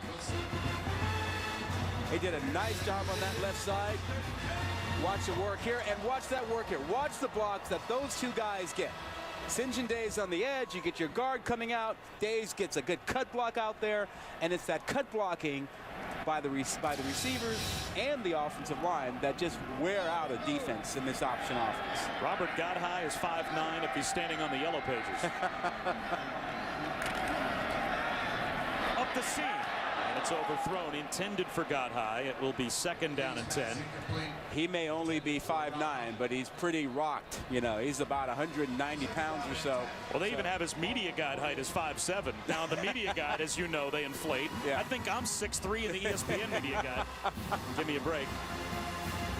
But the former walk-on spent 2 years on the scout team, and then in 2011 used primarily as a blocking back, and over the last couple of seasons has established himself as a playmaker. They'll run the option and pitch it outside. B.J. Bostic. He is met. Great pursuit by Josh Harvey Clemens. And now it's 3rd down and long. Josh Harvey Clemens beat the block. The block was by Godhigh. Watch him take him on, and he wins. He wins the block, uses his hands, and you have to do that in the option game. You got to defeat blockers. It's 3rd down and 9. Ball on the 47-yard line. And here's your passing situation. And here's your mismatch on the outside when you talk about a 6'5" Darren Waller, number 88, who's already caught a big ball today. Vad Lee started 5 of 6. He's 0 for his last 6 passing. He has a connection here, though, in stride. Michael Summers picks up the 1st down. And an accurately thrown ball by Vad Lee. He's not only throwing the ball well, he's spreading it around. Take a look here at Summer. Just runs a slant, gets inside of Dawson, and that ball was right on the money. Hey, Vad Lee is having the passing night of the season for him. He's only 3 yards shy of his season high. And there's still 6.5 minutes to go in the 3rd quarter.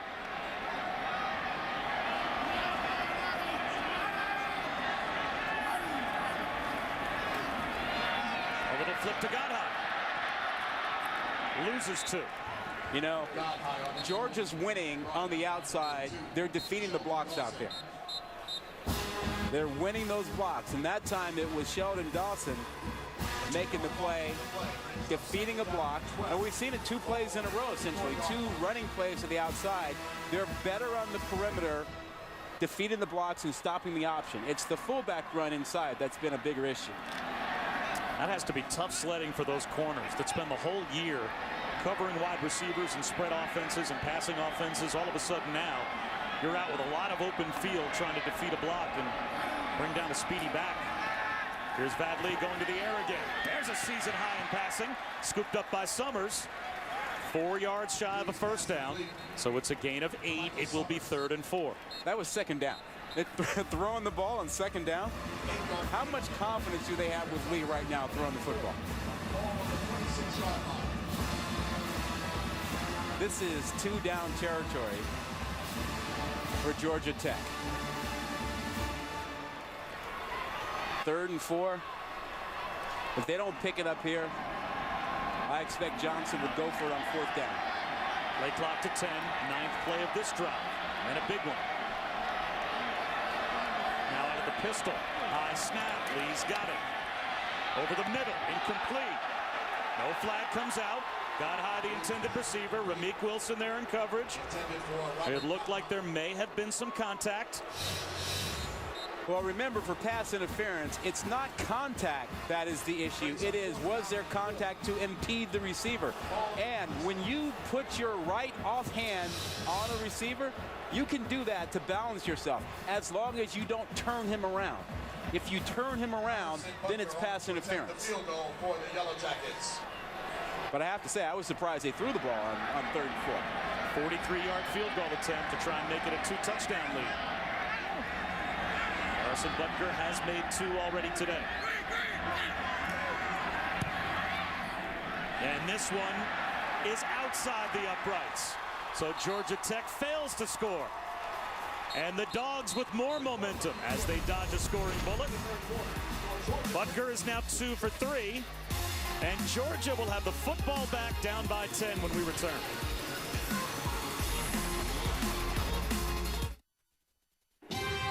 ABC College Football, presented by Kay Jewelers. Brought to you by the ultra-intuitive M-Series Smart TV from Vizio. It's beautifully simple. And Ford. You can win a new F-150 and a trip for 2 to 4 BCS bowl games at Ford.com/BCS. They have been playing football here at Grant Field for 100 years. Built back in 1913 by members of the Georgia Tech student body. It's an interesting extracurricular activity. Go build the football stadium. Huh. And it's a great atmosphere right in downtown Atlanta. Those Georgia Tech engineers, even way back. Back to the offense for Georgia. Screen to Gurley. Drop the ball. So it will be 2nd down and 10 as Watts and Gotsis were there to sandwich Gurley. I keep waiting for the trickeration or the counter off of the screen. We've seen a number of screen passes today, and Georgia Tech getting better and better at sifting through and finding them. 4 wide on 2nd and 10. And a 4-man rush. Well protected again is Hudson Mason. He goes downfield. Sliding grab made. Chris Conley's got it at the 41 of Georgia Tech. How about that throw? And how about that protection? That was a long, slow developing route. 1st and 10. And that ball was put on the money.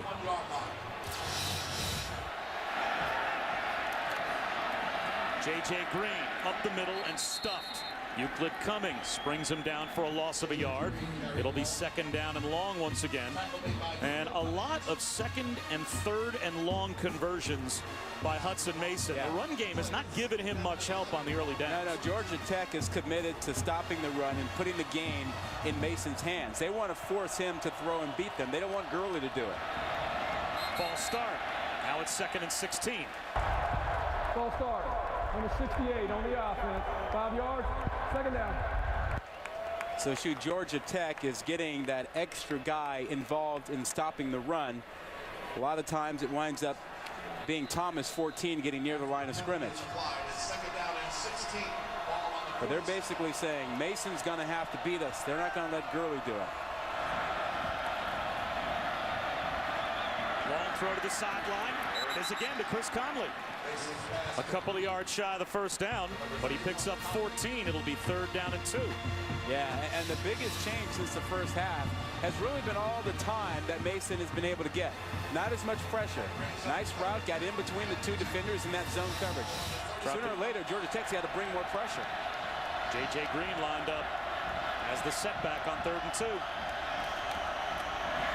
Right up the middle, and he's got the first down. The true freshman. He was recruited as the quote-unquote athlete by Georgia. They weren't sure where they wanted to play him. Originally, they thought maybe at corner, then they thought about wide receiver, but they've kept him at running back, and he started the Missouri and Vanderbilt games when both Keith Marshall and Gurley were both hurt. Now it's a screen set up to Green. He gets loose inside the 20-yard line. It looks to be good for a Georgia first down. Let's go down to Quint Kesnick. Quint looks a little different on that Georgia sideline of late. Yeah, Georgia's sideline perked up big time after backing themselves into a position where every drive was critical, down 20-0. There is a greater focus and greater sense of urgency. There's a flag down as well. First down. Dead ball, unsportsmanlike conduct. Number 11 on the defense. Half the distance from the end of the run. Automatic. First down. Well, that's only going to build the momentum of that Georgia sideline, as a post-play unsportsmanlike conduct penalty will make it 1st and goal for Georgia.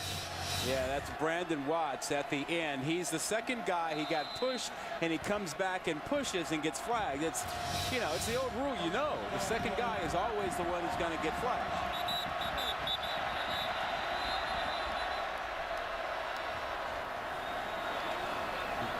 Please start the clock on my signal. Please start the clock on my signal. And Paul Johnson pulled Brandon Watts. Tyler McCourtis is out there at outside linebacker on the strong side in place of Watts. Mason with a pump fake. Back in the end zone. Caught. Touchdown. Michael Bennett pulls Georgia within a score.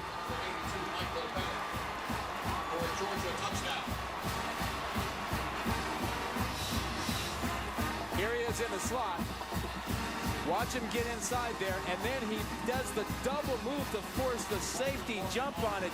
Demond Smith jumped on it, and that allowed Bennett to get right behind it. 7 plays, 74 yards, and what a comeback by Georgia. 20 to start the game for Georgia Tech. Now it's 17 unanswered for the Dogs, and we've got a game.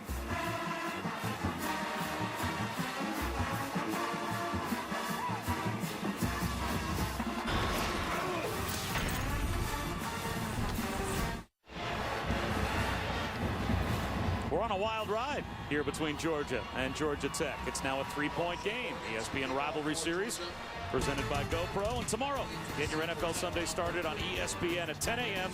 with Sunday NFL Countdown. Chris Berman and the guys will take you right up until kickoff. And before you set your lineups, catch fantasy football now at 11 a.m. on ESPN2. Our experts with the latest injury news and reports from around the NFL. Tomorrow at 10 a.m. Sunday NFL Countdown, and then fantasy football now on ESPN and ESPN2. Dennis Andrews, 4 yards deep, thought about it. Will take a knee. And what a swing in momentum for Georgia since the end of the first half. Yeah, a couple things. One, they got Gurley involved. He got that touchdown right before half. Then they started protecting Mason better. And as they did that, he found Lynch down the field, set up a field goal. They got momentum back, better protection. He comes right back and gets Bennett at the back of the end zone. And right now, the confidence level on that side of the field is way, way up. Mason's feeling good, and the defense is feeling good right now, too. What about the confidence level on the Ramblin' Wreck side of the field as they've seen this turnaround? Still having to realize they've got the lead. Yeah, I think they're reaching a little bit. Go back to the field goal, the play before it, when they threw on 3rd and 4. That was out of character for them. They got to get back to who they are. And they start with the option. And a toss going nowhere. St. John Days buried by Marlo Herrera. Yeah, you know, Georgia's done a great job on the perimeter. They've handled everything on the outside. It's been the fullback inside that's the problem. But on the outside out here, watch the way you get the flow. The good flow of the linebackers. Second down and close to 16 for Georgia Tech inside their own 20-yard line.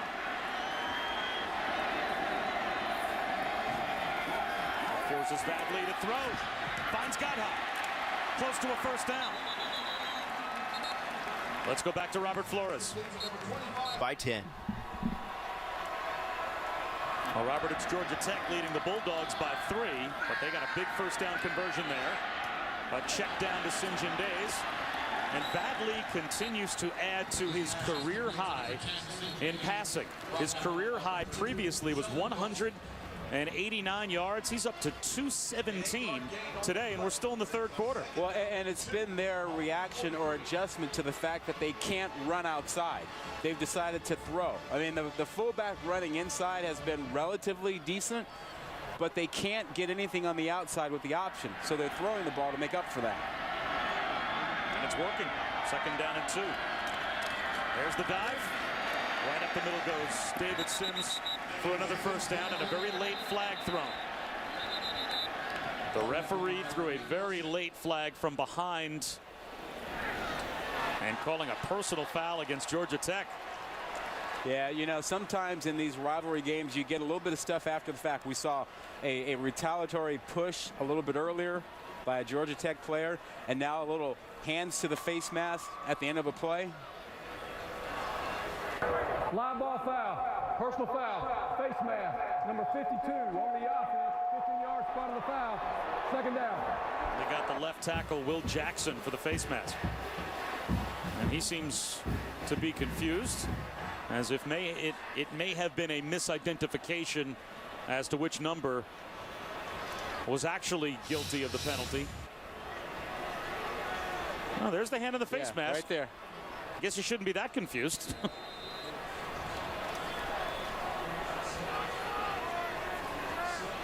Yeah, he let it go after a while, but he had that hand up there. Ball on the 31-yard line.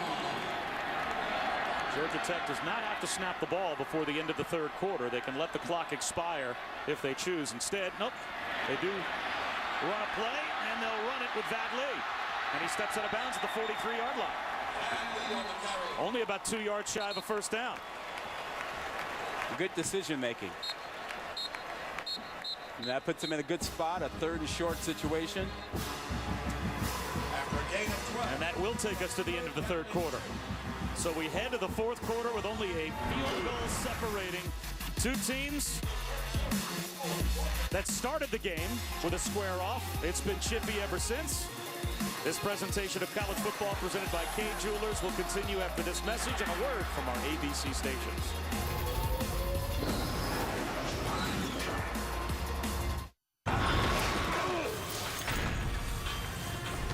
ESPN College Football presented by Kay Jewelers. We start the fourth quarter here in Atlanta. Georgia Tech with a field goal lead facing a huge third down and 2. Quinn Kesnick a moment ago was over on the Georgia sideline talking about the momentum shift there. Well, we saw a momentum shift possibly on that Georgia Tech sideline as Vadley was firing up the troops. And he reaches for a first down, it looks like, on the opening play of the fourth quarter. That's a big third down conversion for Georgia Tech. Bob Wischusen here with Rod Gilmore and Quinn Kesnick. This is the area where they have had some success with the option, either with the fullback or with the quarterback following the fullback inside. It's on the outside where they struggled.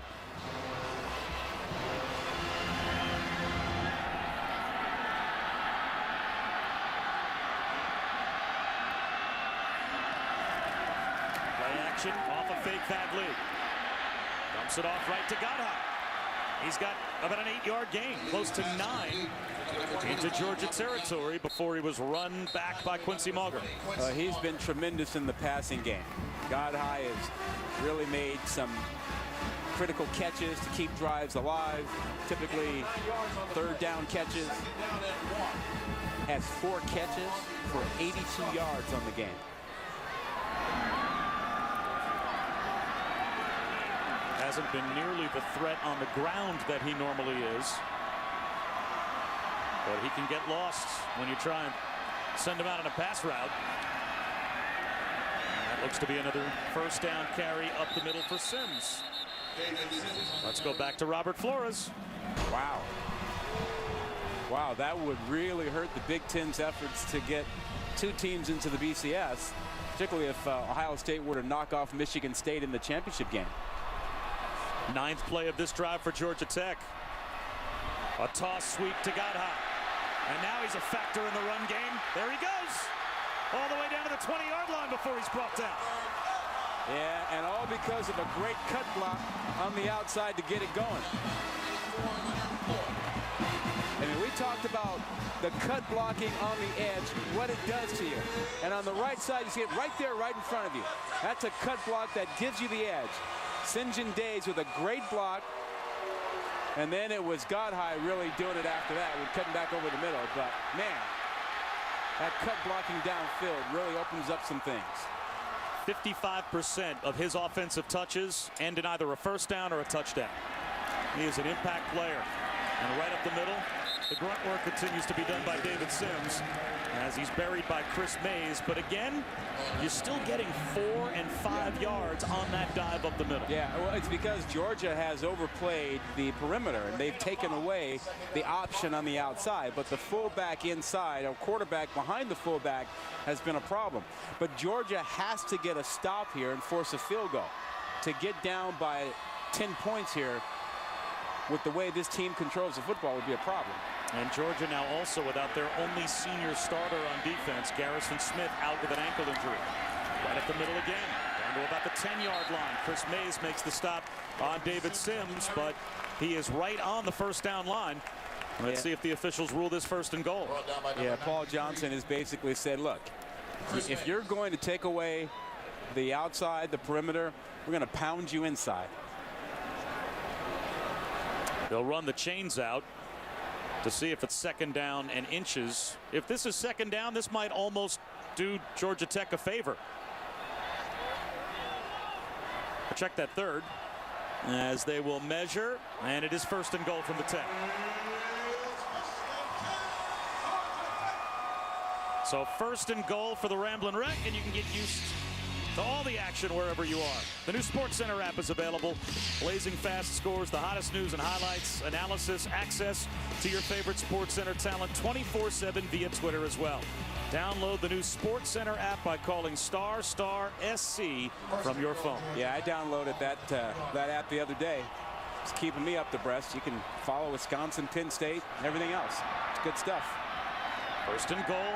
Up the middle goes Sims to the 7-yard line. Marlo Herrera first there, but had some help from some of his fellow red jerseys. It will be second down and goal. Yeah, here's the cat and mouse game. If you're Georgia, do you commit your linebackers inside for the fullback? And if they do, now do you make yourself vulnerable on the outside with the option? Well, Georgia became the first team this season to play Georgia Tech, be faced with a goal-to-go situation, and hold to a field goal. They did that in the first half. If they do that here, it's still only a one-possession game. This is the 13th play of a drive. That's up to about 7 minutes off the clock. With a shotgun, it's Lee. Throws off his back foot to no man's land. And now it's third and goal from the 7. That leads pass incomplete. I am a little bit surprised that they went away from their rushing attack in that situation. I mean, they typically think of these areas as 4-down territory. But I think because Lee's thrown the ball so well today, they've grown in confidence and they've taken chances they ordinarily would not have. And now it puts them in a real tough spot on third down. Now they have to throw it, I think. The height advantage goes to DeAndre Smelter. He'll be at the top of your screen wide right at 6'3", to the bottom of your screen wide left. Darren Waller at 6'5". On the slant, it's Smelter, his second touchdown reception.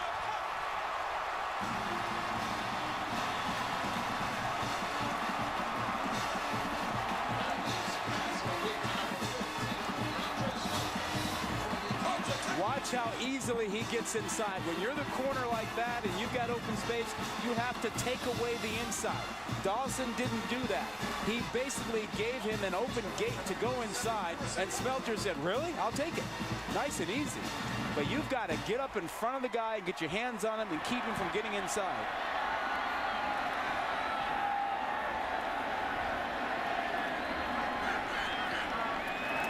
DeAndre Smelter in high school was clocked at over 90 miles an hour with his fastball.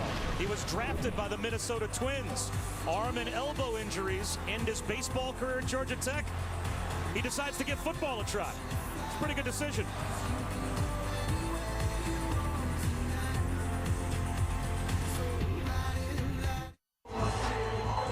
Visit WatchESPN.com or download the Watch ESPN app to watch ESPN live anytime, anywhere. Brought to you by Vizio. Bobby Dodd Stadium at historic Grant Field is rocking. A big touchdown drive by their Ramblin' Wreck. They have lost 11 of the last 12 meetings in what is supposed to be a rivalry game. The Civil War with Georgia. And now it's J.J. Green on the kickoff return. Tripped up, and he had a lane to get to the outside. As we take a look at our Pacific Life game summary. And that last drive snatched a lot of momentum back from Georgia. Now let's see if Hudson Mason can respond again. Yeah, you take a look at the right column. 13 of 18 after a pretty rough start for him when he was sacked and had a pick. But he's been pretty much perfect since then. They need that from him now. All the time in the world. 10.5 minutes to go in a two-possession game. Floats one to the sideline. In between the coverage. Perfectly run by Chris Conley. Out of bounds with a gain of 12, maybe 13 yards just across the 35. Well, he's been really clean in the pocket. You know, he hasn't had anyone around him. Georgia Tech's bringing 4, occasionally 5, and that offensive line is protecting him. Quick handoff to Gurley. Picks up close to 4, just shy of the 40-yard line. Brought down by Brandon Watts. 4-yard gain on the play. Brings up second down. The best that we have seen Hudson Mason look, you can make an argument, was when he ran 2 minutes before the end of the first half. Yeah, I think he's better, more comfortable with that. And whenever they go tempo, I think he likes it. That can't hurt now, down by 2 scores. 4-man rush, but he's well protected. Over the middle, he's got McGowan. Georgia Tech thinks the ball was jostled free, but the officials at first rule it complete. Now the line judge from the near side says incomplete. Well, you had 2 officials seeing it differently. One on the far side said catch. The one behind the receiver said no catch, and he's right. That's just the official on the far side of the field being walled off, not able to see the football. So that time the right call was made, and now it's 3rd down and 6. Huge play here for Georgia.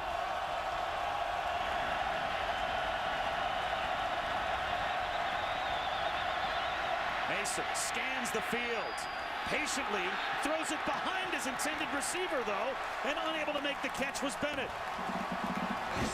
Yeah, he pulled the string a bit on that throw. Not a well-thrown ball, but you have to come up with some of these.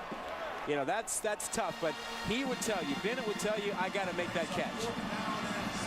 But still, with all that time, and a guy wide open, And speaking of all that time, 9:31 to go in a two-possession game. Is this a little early for this call? You always want to extend the game. You lose if you don't convert this. There's the conversion.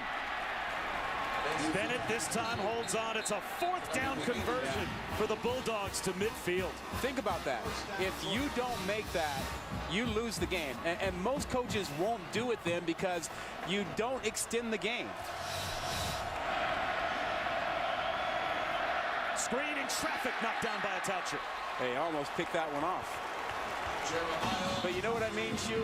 You know, that 4th down decision, if you give them the ball in that short field, in that situation, you give up a field goal, game's over. Well, what does that say about Mark Richt and maybe his lack of confidence in his defense to get a stop? And he's counting possessions there, 9.5 minutes to go, and he thinks he only has 2 possessions left? Yeah, I think you're right. 2nd down from midfield. They got the 4th down conversion, though, to keep the drive alive. So the gamble worked. Mason over the middle, finds Gurley. He's inside the 45, about 4 yards shy of a first down. So you have to think they've now declared it's 4-down territory, 3rd down and 4. Well, he's got Gurley available on almost every check down, and that's not a bad option. I mean, even one-on-one, Gurley's got a pretty good chance of slipping a tackle and getting you a first down. Might be his best option. Yep. I mean, you don't have to hand it to Gurley to have him be effective.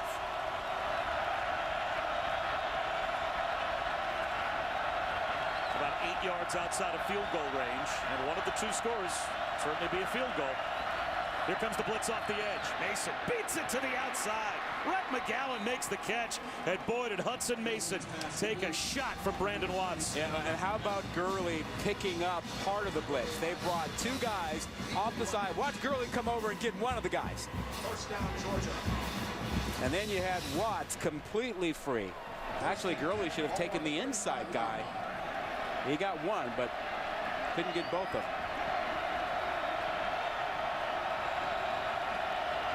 Georgia Tech shows blitz off the edge again. Mason dives forward, barely got back near the line of scrimmage, grabbed around the ankles again by Atalchu. See that Georgia Tech has upped the ante. They've gone with more pressure the last 2 plays. Mason's had way too much time to throw the ball, and they've decided that they've got to turn up the heat. Part of our next game's up. You can see it's 7 Eastern. Clemson and South Carolina will begin. It's a great story about Atalchu as well. He went back and looked at Vic Beasley tape in the opener against Georgia to see what pass rushing moves would work. He goes low here, but he's picked up wide open over the middle. It's Bennett. They try to rip the ball out, but can't do it. 1st and 10 at the 16. Mason's pass complete to number 82, Michael Bennett. Macy calm and cool, even though there's pressure by Atalchu, who can't get there. Good blocking on the edge by Gates to take Atalchu out of it. And then you simply have too much time to find a receiver. Great drive by Georgia to get into scoring range. Mason underneath, intended for Gurley. It'll be 2nd down and 10. Anytime you have Gurley matched up against a linebacker like Neely, that's an advantage. You got to go Gurley again, if you get that matchup. 10 ball on the 16.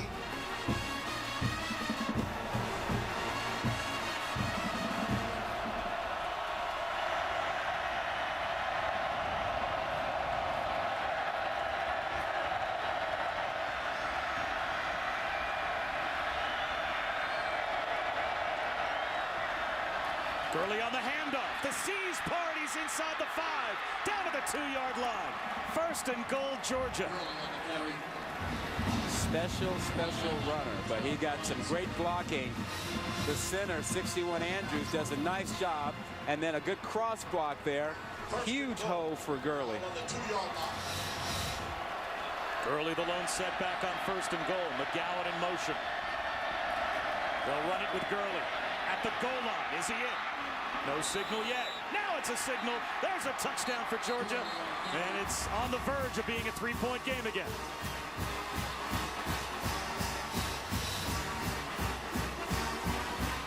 Did he break the play? He extended that football. Looks good to me.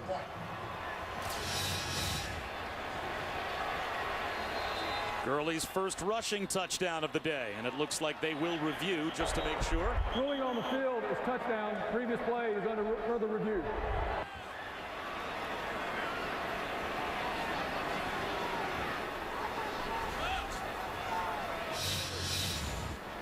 This is the look we just had.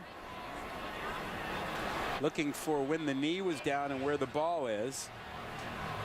You can't see ball there.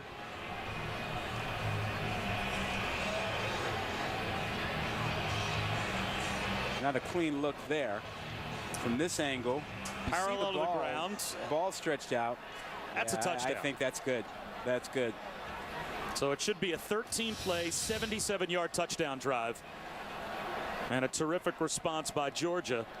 Hudson Mason, again, answers the bell.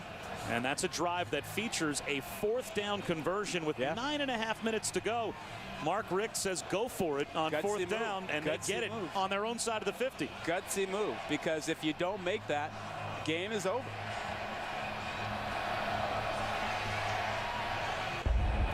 After further review, ruling on the field stands, touchdown. So a point after away from a 3-point game. Now, if there's an offense that is built to grind out 6.5 minutes off the clock, it's the one that Georgia now has to stop. Yeah, Georgia Tech can do that. You know, although they've gone away from it at times. Which makes it an interesting cat and mouse game, and we'll see how the Georgia defensive staff defends Georgia Tech now. Do they sell out to stop the run? They couldn't stop Todd Gurley.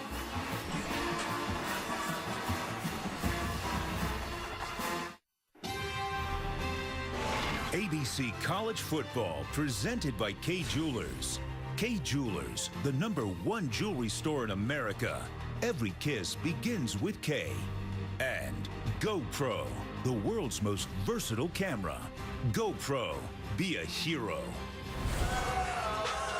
It has been a career day for Vad Lee, and he'll have a chance now with the ball and a 3-point lead to possibly end the game.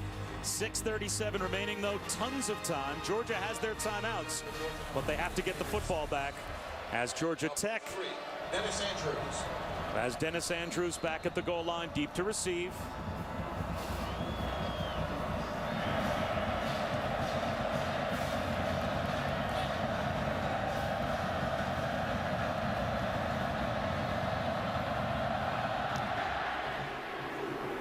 And this will be returnable. Andrews from inside the 5. Up the sideline, steps out of bounds at about the 24. Bumped out by Connor Norman. As we take a look at our good hands play, brought to you by Allstate, and there have been a bunch from Vad Lee. Yeah, Vad Lee has been the man with the good hands today. He got Smeltzer for a touchdown. Perfectly dropped ball in the corner of the end zone at a critical time. Comes back, gets him on a slant route. And fortunate someone should carry him, because he's been carrying this offense on his back and his right shoulder and right hand and the good hands. Can Georgia get the ball back one more time? Hand off up the middle. David Sims for maybe a yard. Chris Mays made the tackle. Georgia is basically saying Lee's going to have to throw it a couple more times to beat them. And they're going to sell out on the option run game. Well, Vad Lee several times today has gone over the top with success. Yeah. And they've thrown on second down much more tonight than they probably ever have all season.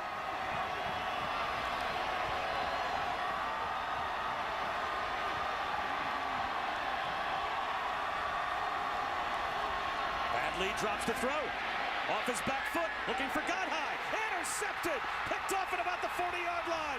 Harvey Clemens knocked out of bounds. The mistake made by Vad Lee as he threw off his back foot with pressure coming from Chris Mays.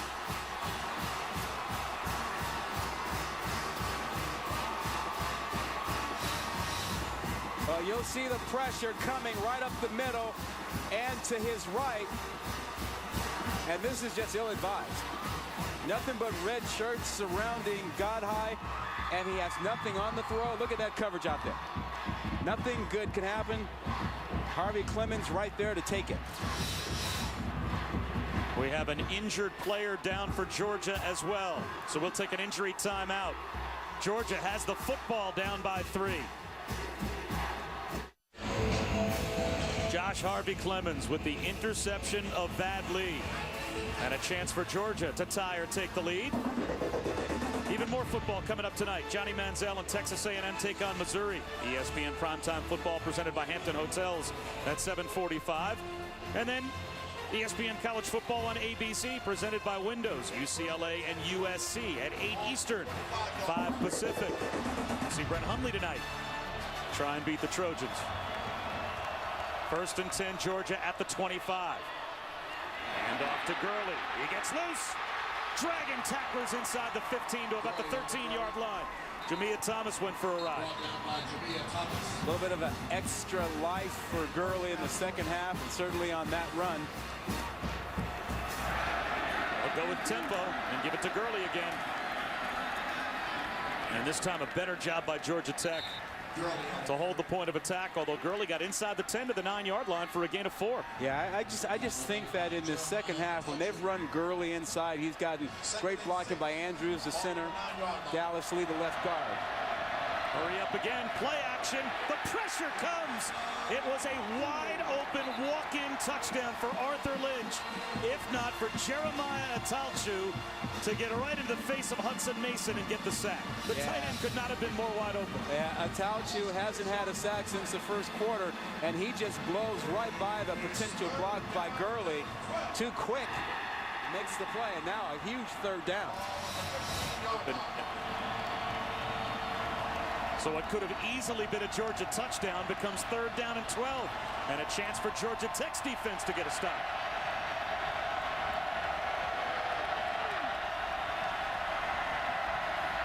Four-man rush. Mason over the middle. Incomplete. Great job in the red zone by the Georgia Tech defense to hold to only a field goal attempt after the turnover. Well, they like Bennett in the slot. He's matched up against Thomas. Thomas does a good job of battling him and throws off the timing. So now Georgia will send their sophomore place kicker Marshall Morgan out to try to tie the game with 4:22 to go from only 32 yards out.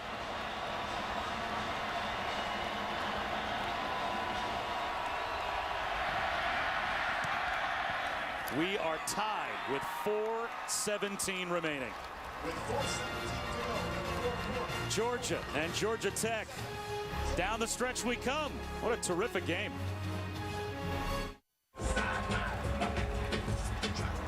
11 out of the last 12 meetings, Georgia has beaten Georgia Tech. At one point, Georgia Tech had a 20-0 lead. But Vad Lee's interception costing Georgia Tech only 3. Means the Georgia comeback knots the game at 27. And now Tech is about to get the ball back again with 4:17 to go.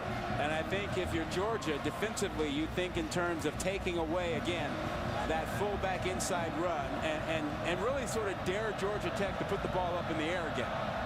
Dare them to pitch it on the outside. Another high-risk move. Andrews from the 5. Tries to use some speed to get outside, and there's nowhere to go. Got as much as he could just to get to the 20-yard line. Was a pretty good return. As we go back to Robert Flores.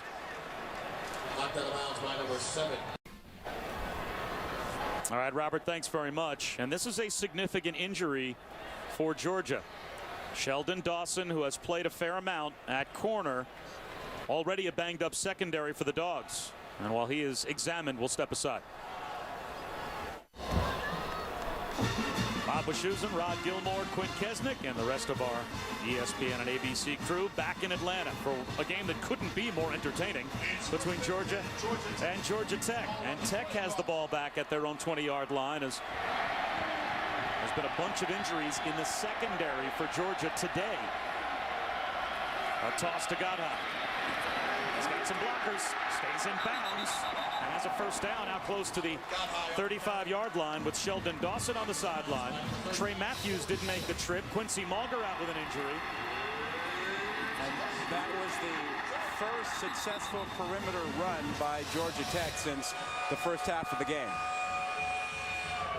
And you've got Brendan Langley, a true freshman who was out there at right corner, and he got walled off. And now Sheldon Dawson's back on the field. He only missed one play after being injured on the kickoff return. Sims. 8 yards up the middle. It'll be 2nd down and 2 for Georgia Tech. 3.5 minutes to go. Yeah, I think Georgia Tech has decided to get back to who they are and not necessarily throw the ball on early downs. I think they'll throw it if they have to. But I expect them to keep trying to get to the edge and to run the fullback inside. The fullback inside's been the best running play for them tonight.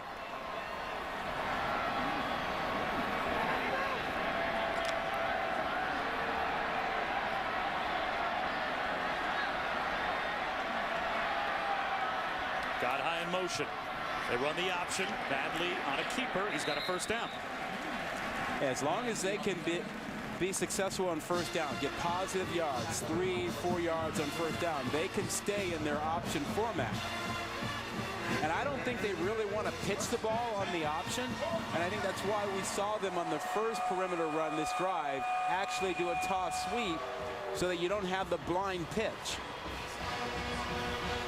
You can see the 31-yard line just disappearing out of your picture. That is the field goal line where they feel comfortable getting Harrison Butker to.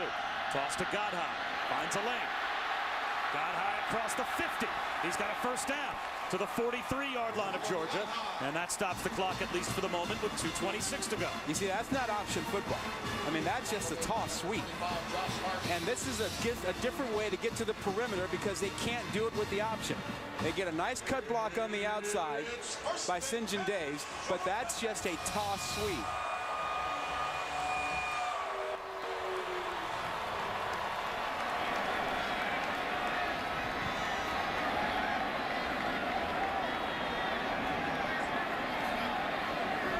.226 remaining. The officials were having a bit of a discrepancy on where the ball should have been spotted.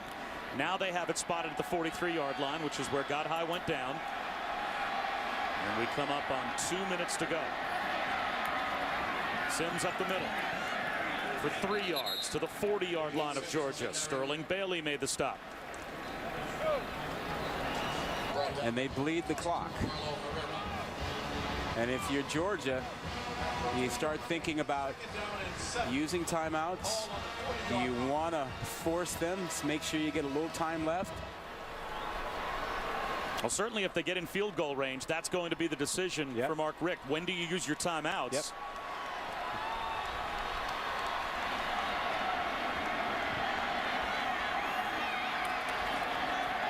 You have to get into field goal range first. And Zach Lasky lost a half yard. So now a huge play coming up as Herrera made the stop. 3rd down and a long 7, close to 8 with 1:21 to go. Yeah, Herrera was standing right up, showing that he was blitzing into that gap, and they gave the ball anyway. So now, what's your confidence level if you're Paul Johnson? Do you want to throw the football here? Do you feel good enough after a pick on the last drive?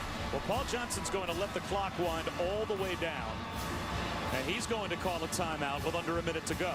And then they'll have to decide what they want to do, not only on 3rd down, but if they get into a manageable 4th down, they wouldn't be in field goal range yet. Georgia Tech. First timeout in the second half. 40 seconds. So while we have a timeout here, let's get an update on the Iron Bowl with Robert Flores. Oh, what a huge play in the Iron Bowl. A.J. McCarron, 99-yard touchdown. We are tied with 52 seconds to go. The long so far this season for the freshman Harrison Butker, 49 yards away. And before the game, just about at the 30-yard line, they thought if they got him into a 48-yard field goal, they would be comfortable from that distance. He's good from inside of 40 twice, but from 43 yards, his last attempt he missed. Yeah, right now, if you got nothing, you're looking at a 57-yarder. So they got to pick up some yards. They got work to do. 3rd down and 7. And a timeout called by Georgia before the snap. Their first timeout in the second half. 30 seconds. Well, that's a timeout that Georgia could potentially need. If Georgia Tech gets it a field goal range, they'd be able to take the clock all the way down. That's a timeout that will prevent Georgia from maybe using timeouts to have another chance. It almost assures Georgia Tech, if they get into field goal range, of ending the game with their field goal try. Well, remember the one miss by Butker. That was it right there. Just over 40 yards, he missed that one. And right now, I mean, I think, you know, Paul Johnson, he's got enough confidence in throwing the football. He kind of tipped his hand on that play that he feels like he can throw it. But remember, the last time that Vad Lee threw the ball, it was a pick.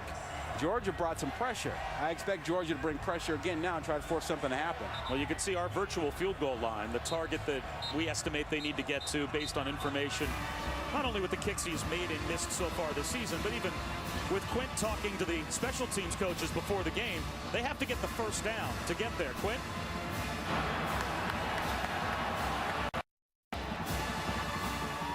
We lost communication with Quint for just a moment, so 3rd down and 7. Lee on a straight drop back. Down the sideline. Incomplete. Perfect coverage by Damian Swann. Leads pass incomplete. So now with 46 seconds to go, let's see what they do. Well, here's the great coverage you were talking about. Brings up fourth down. Swann all over him, and this ball thrown behind like it was going to be a back shoulder throw. And it's not even close. No question here. You've got to punt the football. I mean, if you go for it on fourth down here and you don't get it, you set up Georgia with a short field, and all they need is a field goal to win it. Sean Poole. So if Sean Poole can put the ball inside the 15-yard line, much less inside the 10, even with 2 timeouts left, you wonder if, with a first-time starter, if Georgia might not opt to just play for overtime.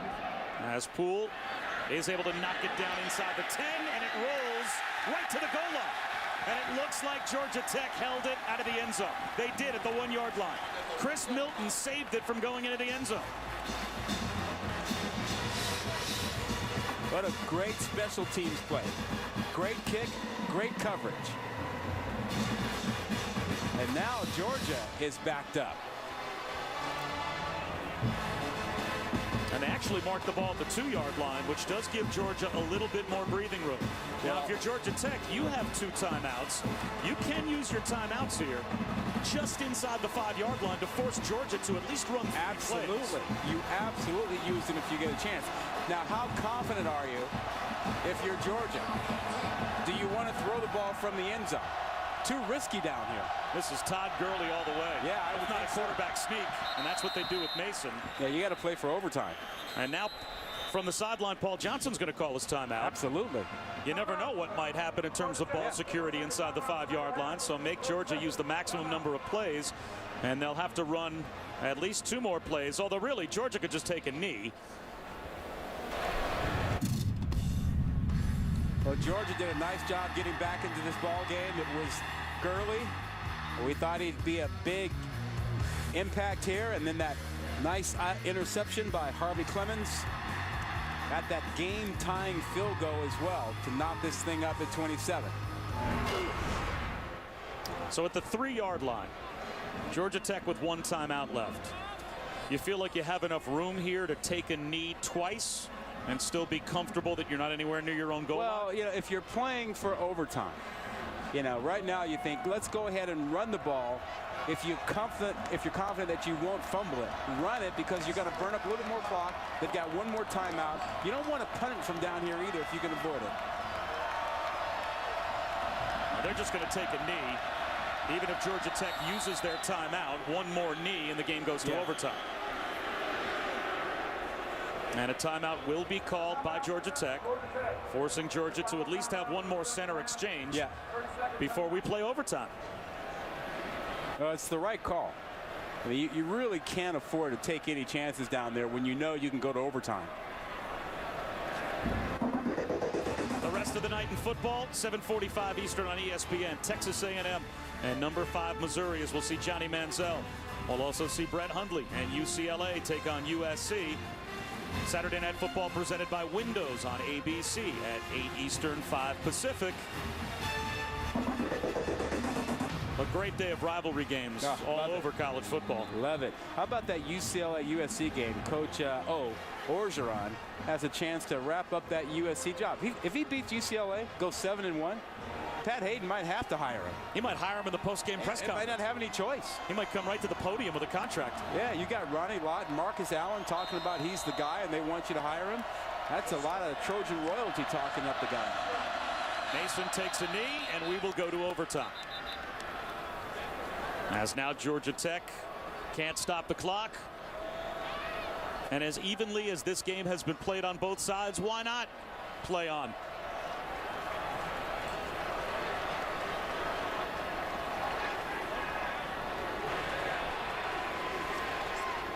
"11 of the last 12 have been won by Georgia, but we go to overtime after we continue." This message and a word from our ABC stations.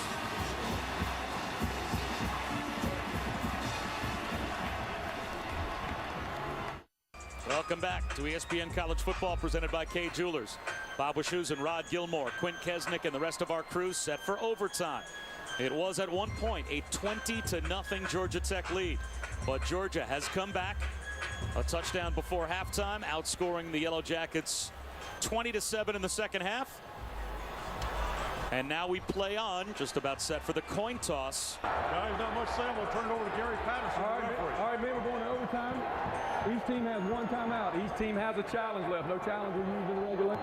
Each team will get possession unless the team that is on defense gets possession and scores on that particular play. To go to a third overtime, you have to go for 2 after a score. Go Georgia, you're the visitor. You call the toss. We want tails. Okay, you call tails. It is tails. You're on the toss. We won't be on defense. They won't defense. Which end of the field do you want to play on? You play down here? Okay, right here. Georgia Tech, first down. So Georgia wins the toss, and they will let Georgia Tech start with the football.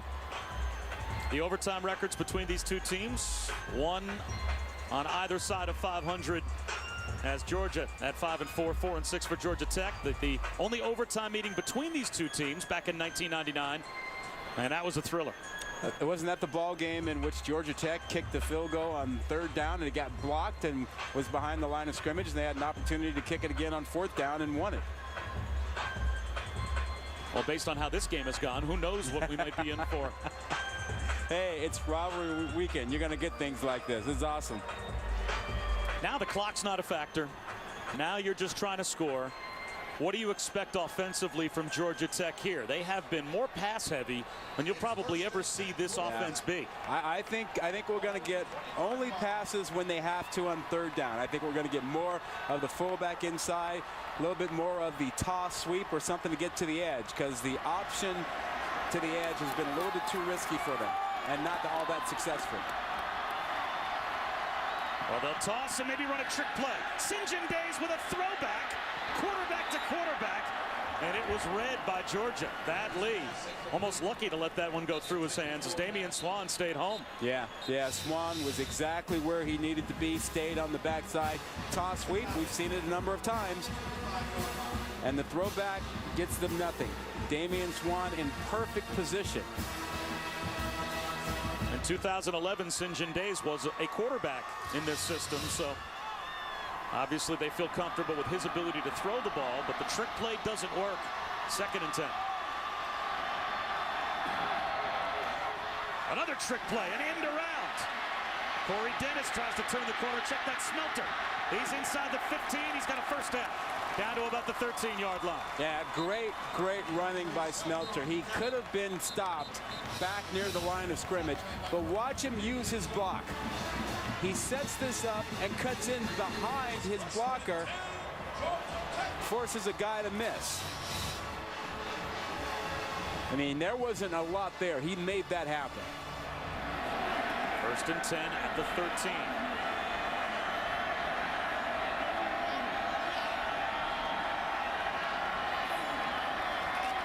Toss wide to Days. He's inside the 10. Moves the pile down to about the 6-yard line before he's turned back.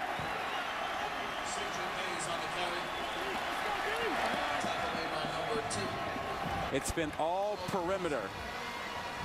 Toss, sweep, reverse. Emptying the playbook here. Now that you've got them going and thinking about the edge, do you pop one back inside? If you're Georgia, you have to be thinking about that. Well, Georgia Tech can get a first down inside the 3-yard line. And Sims has been effective up the middle.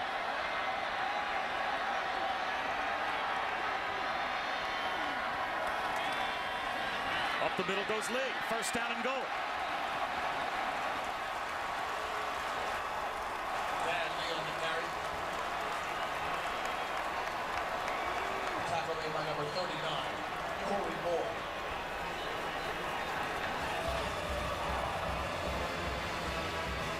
It's 1st and goal, Georgia Tech.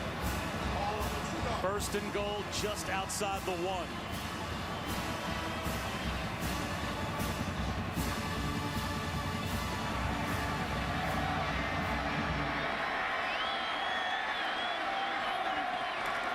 Thad Lee tries to do it himself, and nothing doing. He might have lost a yard. It'll be 2nd down and goal. Leonard Floyd came through and anticipated it perfectly. Well, they brought the pressure inside. Just watch everything you see here. Linebackers all focused on getting inside. Good anticipation by the Georgia linebacking crew. He lost at least a half yard. Now it's 2nd down and goal. Do you have to go outside if you're Georgia Tech? Badley changing the play maybe at the line. Got high in motion. Badley will try it again at the goal line. He's in. Yellow Jacket touchdown.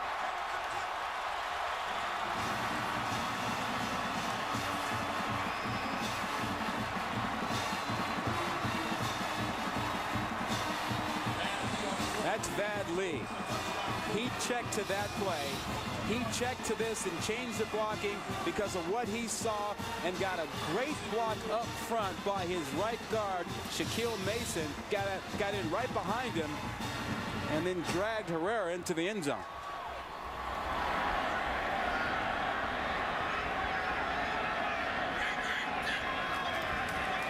Overtime #1 starts with a touchdown by Georgia Tech. Now the Dogs will have a chance to answer. Well, I'll tell you this, though. Georgia has protected Mason, but when they haven't protected him, there's been one guy who's been a problem for him. That guy, Jeremiah Attaochu. 4 sacks on the day. He has been the pressure on that Georgia offense, coming from every angle. Senior day, he's had a heck of a performance. Well, now Georgia's offense is ready to go, but the Georgia Tech cheerleaders are creating a delay tactic. Well, if you're Georgia, you find 45 and you make sure you got a guy or two, a couple guys assigned to him. Well, they'll start it with 3. There's Gurley getting outside. Todd Gurley inside the 20. Out of bounds at about the 18-yard line, maybe the 17-yard line. That's a gain of 8 on 1st down for Todd Gurley. Yeah, really good start for you. Gives you lots of options on 2nd down and short now. You can pound it here, and Gurley is really your guy. Bennett in motion. On the ground with Gurley again. Right up the middle. He's got a 1st down and more. 1st and goal for the Dogs at the 7.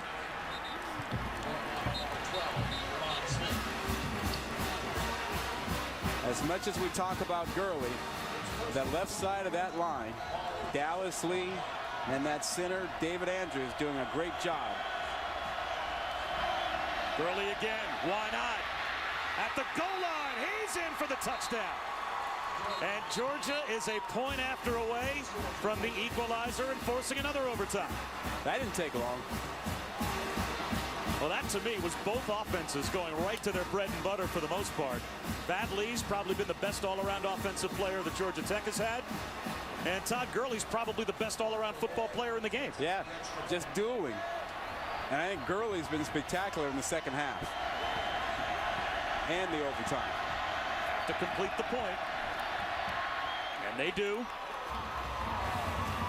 And we'll step aside for just a moment. So Todd Gurley keeps Georgia's hopes alive, trying to extend the streak against Georgia Tech in the rivalry game.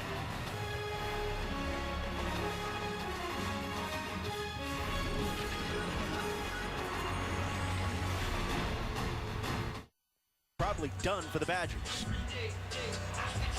All right, Robert, it is undoubtedly done for the Badgers. Yeah. That's a terrific win for Bill O'Brien's team to close out the season. You go to Madison with a BCS bowl bid possibly hanging in the balance. You get a road win over the Badgers. That's an amazing accomplishment for Penn State. That's special stuff for Penn State. So now overtime #2 begins with Georgia with the football. And they'll keep it on the ground with Gurley. Busted up the middle. Back-to-back touchdowns for Gurley.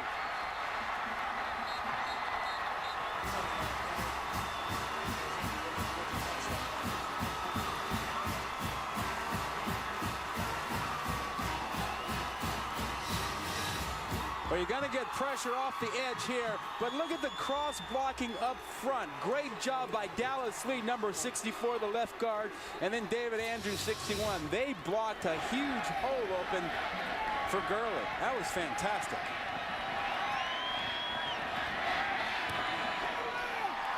Can Georgia Tech answer? 50 yards on 4 carries and 2 touchdowns in the 2 overtimes now for Todd Gurley. Yeah, you're going to get the pressure here from the outside. But watch the double blocking you get there, and then you just get Gurley getting in behind it. I mean, a great job by Dallas Lee, and then a good block also by Gates, the left tackle, and just a huge hole. And so the pressure that came from Thomas meant nothing.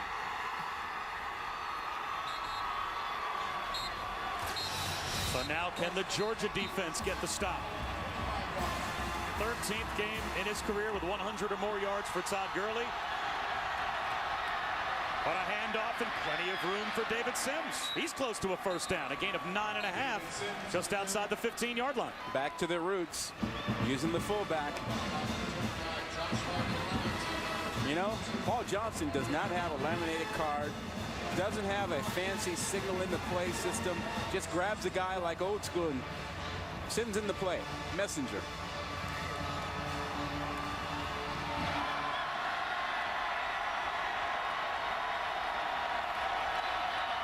First down carry. Close to the 10-yard line goes David Sims. Ray Drew tripped him up. Brought down at the 11, so Georgia Tech could get another first down inside the 1.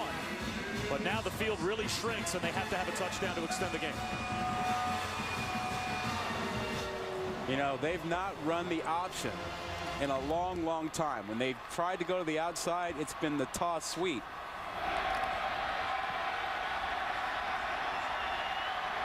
Godhigh lined up as the H-back right.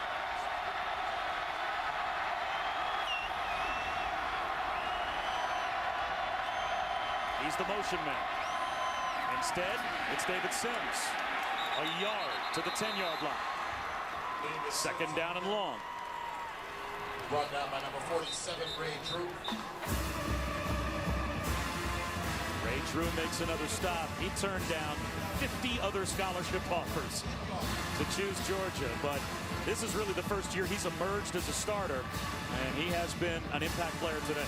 You know, they get a lot of guys at Georgia that are top recruits, turning down a lot of places, a lot of talent. They've got a lot coming next year. Yep, young team.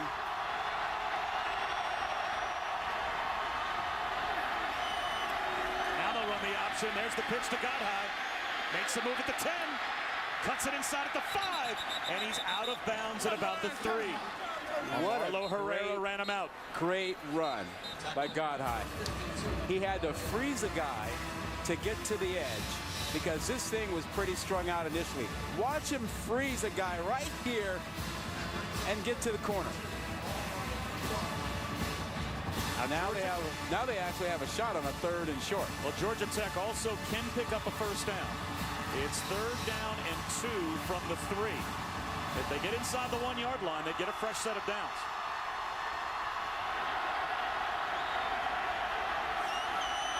A toss to Godhigh again.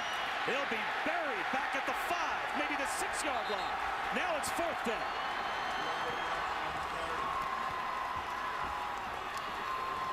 Leonard Floyd, Josh Harvey Clemens combine on the stop for the Georgia defense. And talk about support from the corner. Swan does a nice job of beating the block, setting the edge, and allowing his teammates to come from inside out to help him out. 4th down and 5 from the 6. Yep. Do or die for Georgia Tech. Mark Richt wants a timeout on the Georgia sideline. So the Dogs want to talk things over on defense.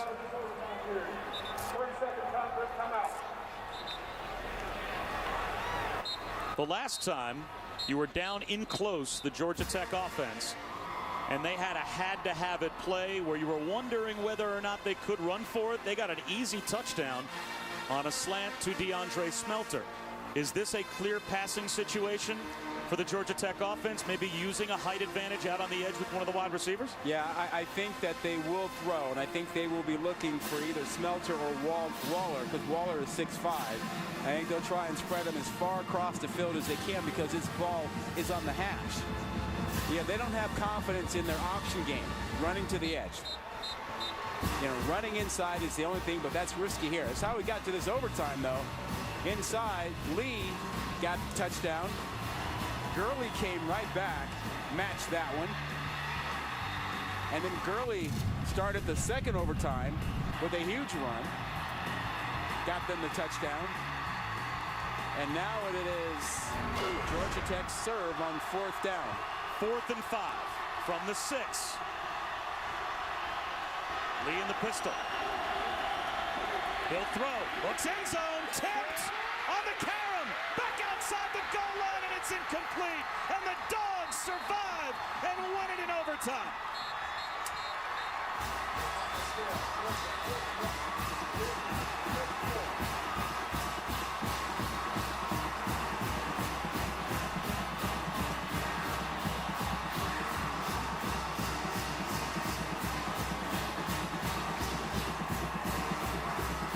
What a game and what a comeback by Georgia. Agony for Georgia Tech. Well, this was a shot. He had something there, but what a great job. It looked like it was Wilson who got his hands on it and knocked it up in the air. And that destroyed the play for Georgia Tech because Wilson made a great play to get his hands on it. What a terrific game, and a game both teams can be proud of. Maximum effort, but Georgia wins it in overtime. Coming up, ESPN Rivalry Series presented by GoPro continuing. UCLA and USC for the victory bell. For Rod Gilmore and Quid Kesnick, I'm Bob Wischusen. So long from Atlanta.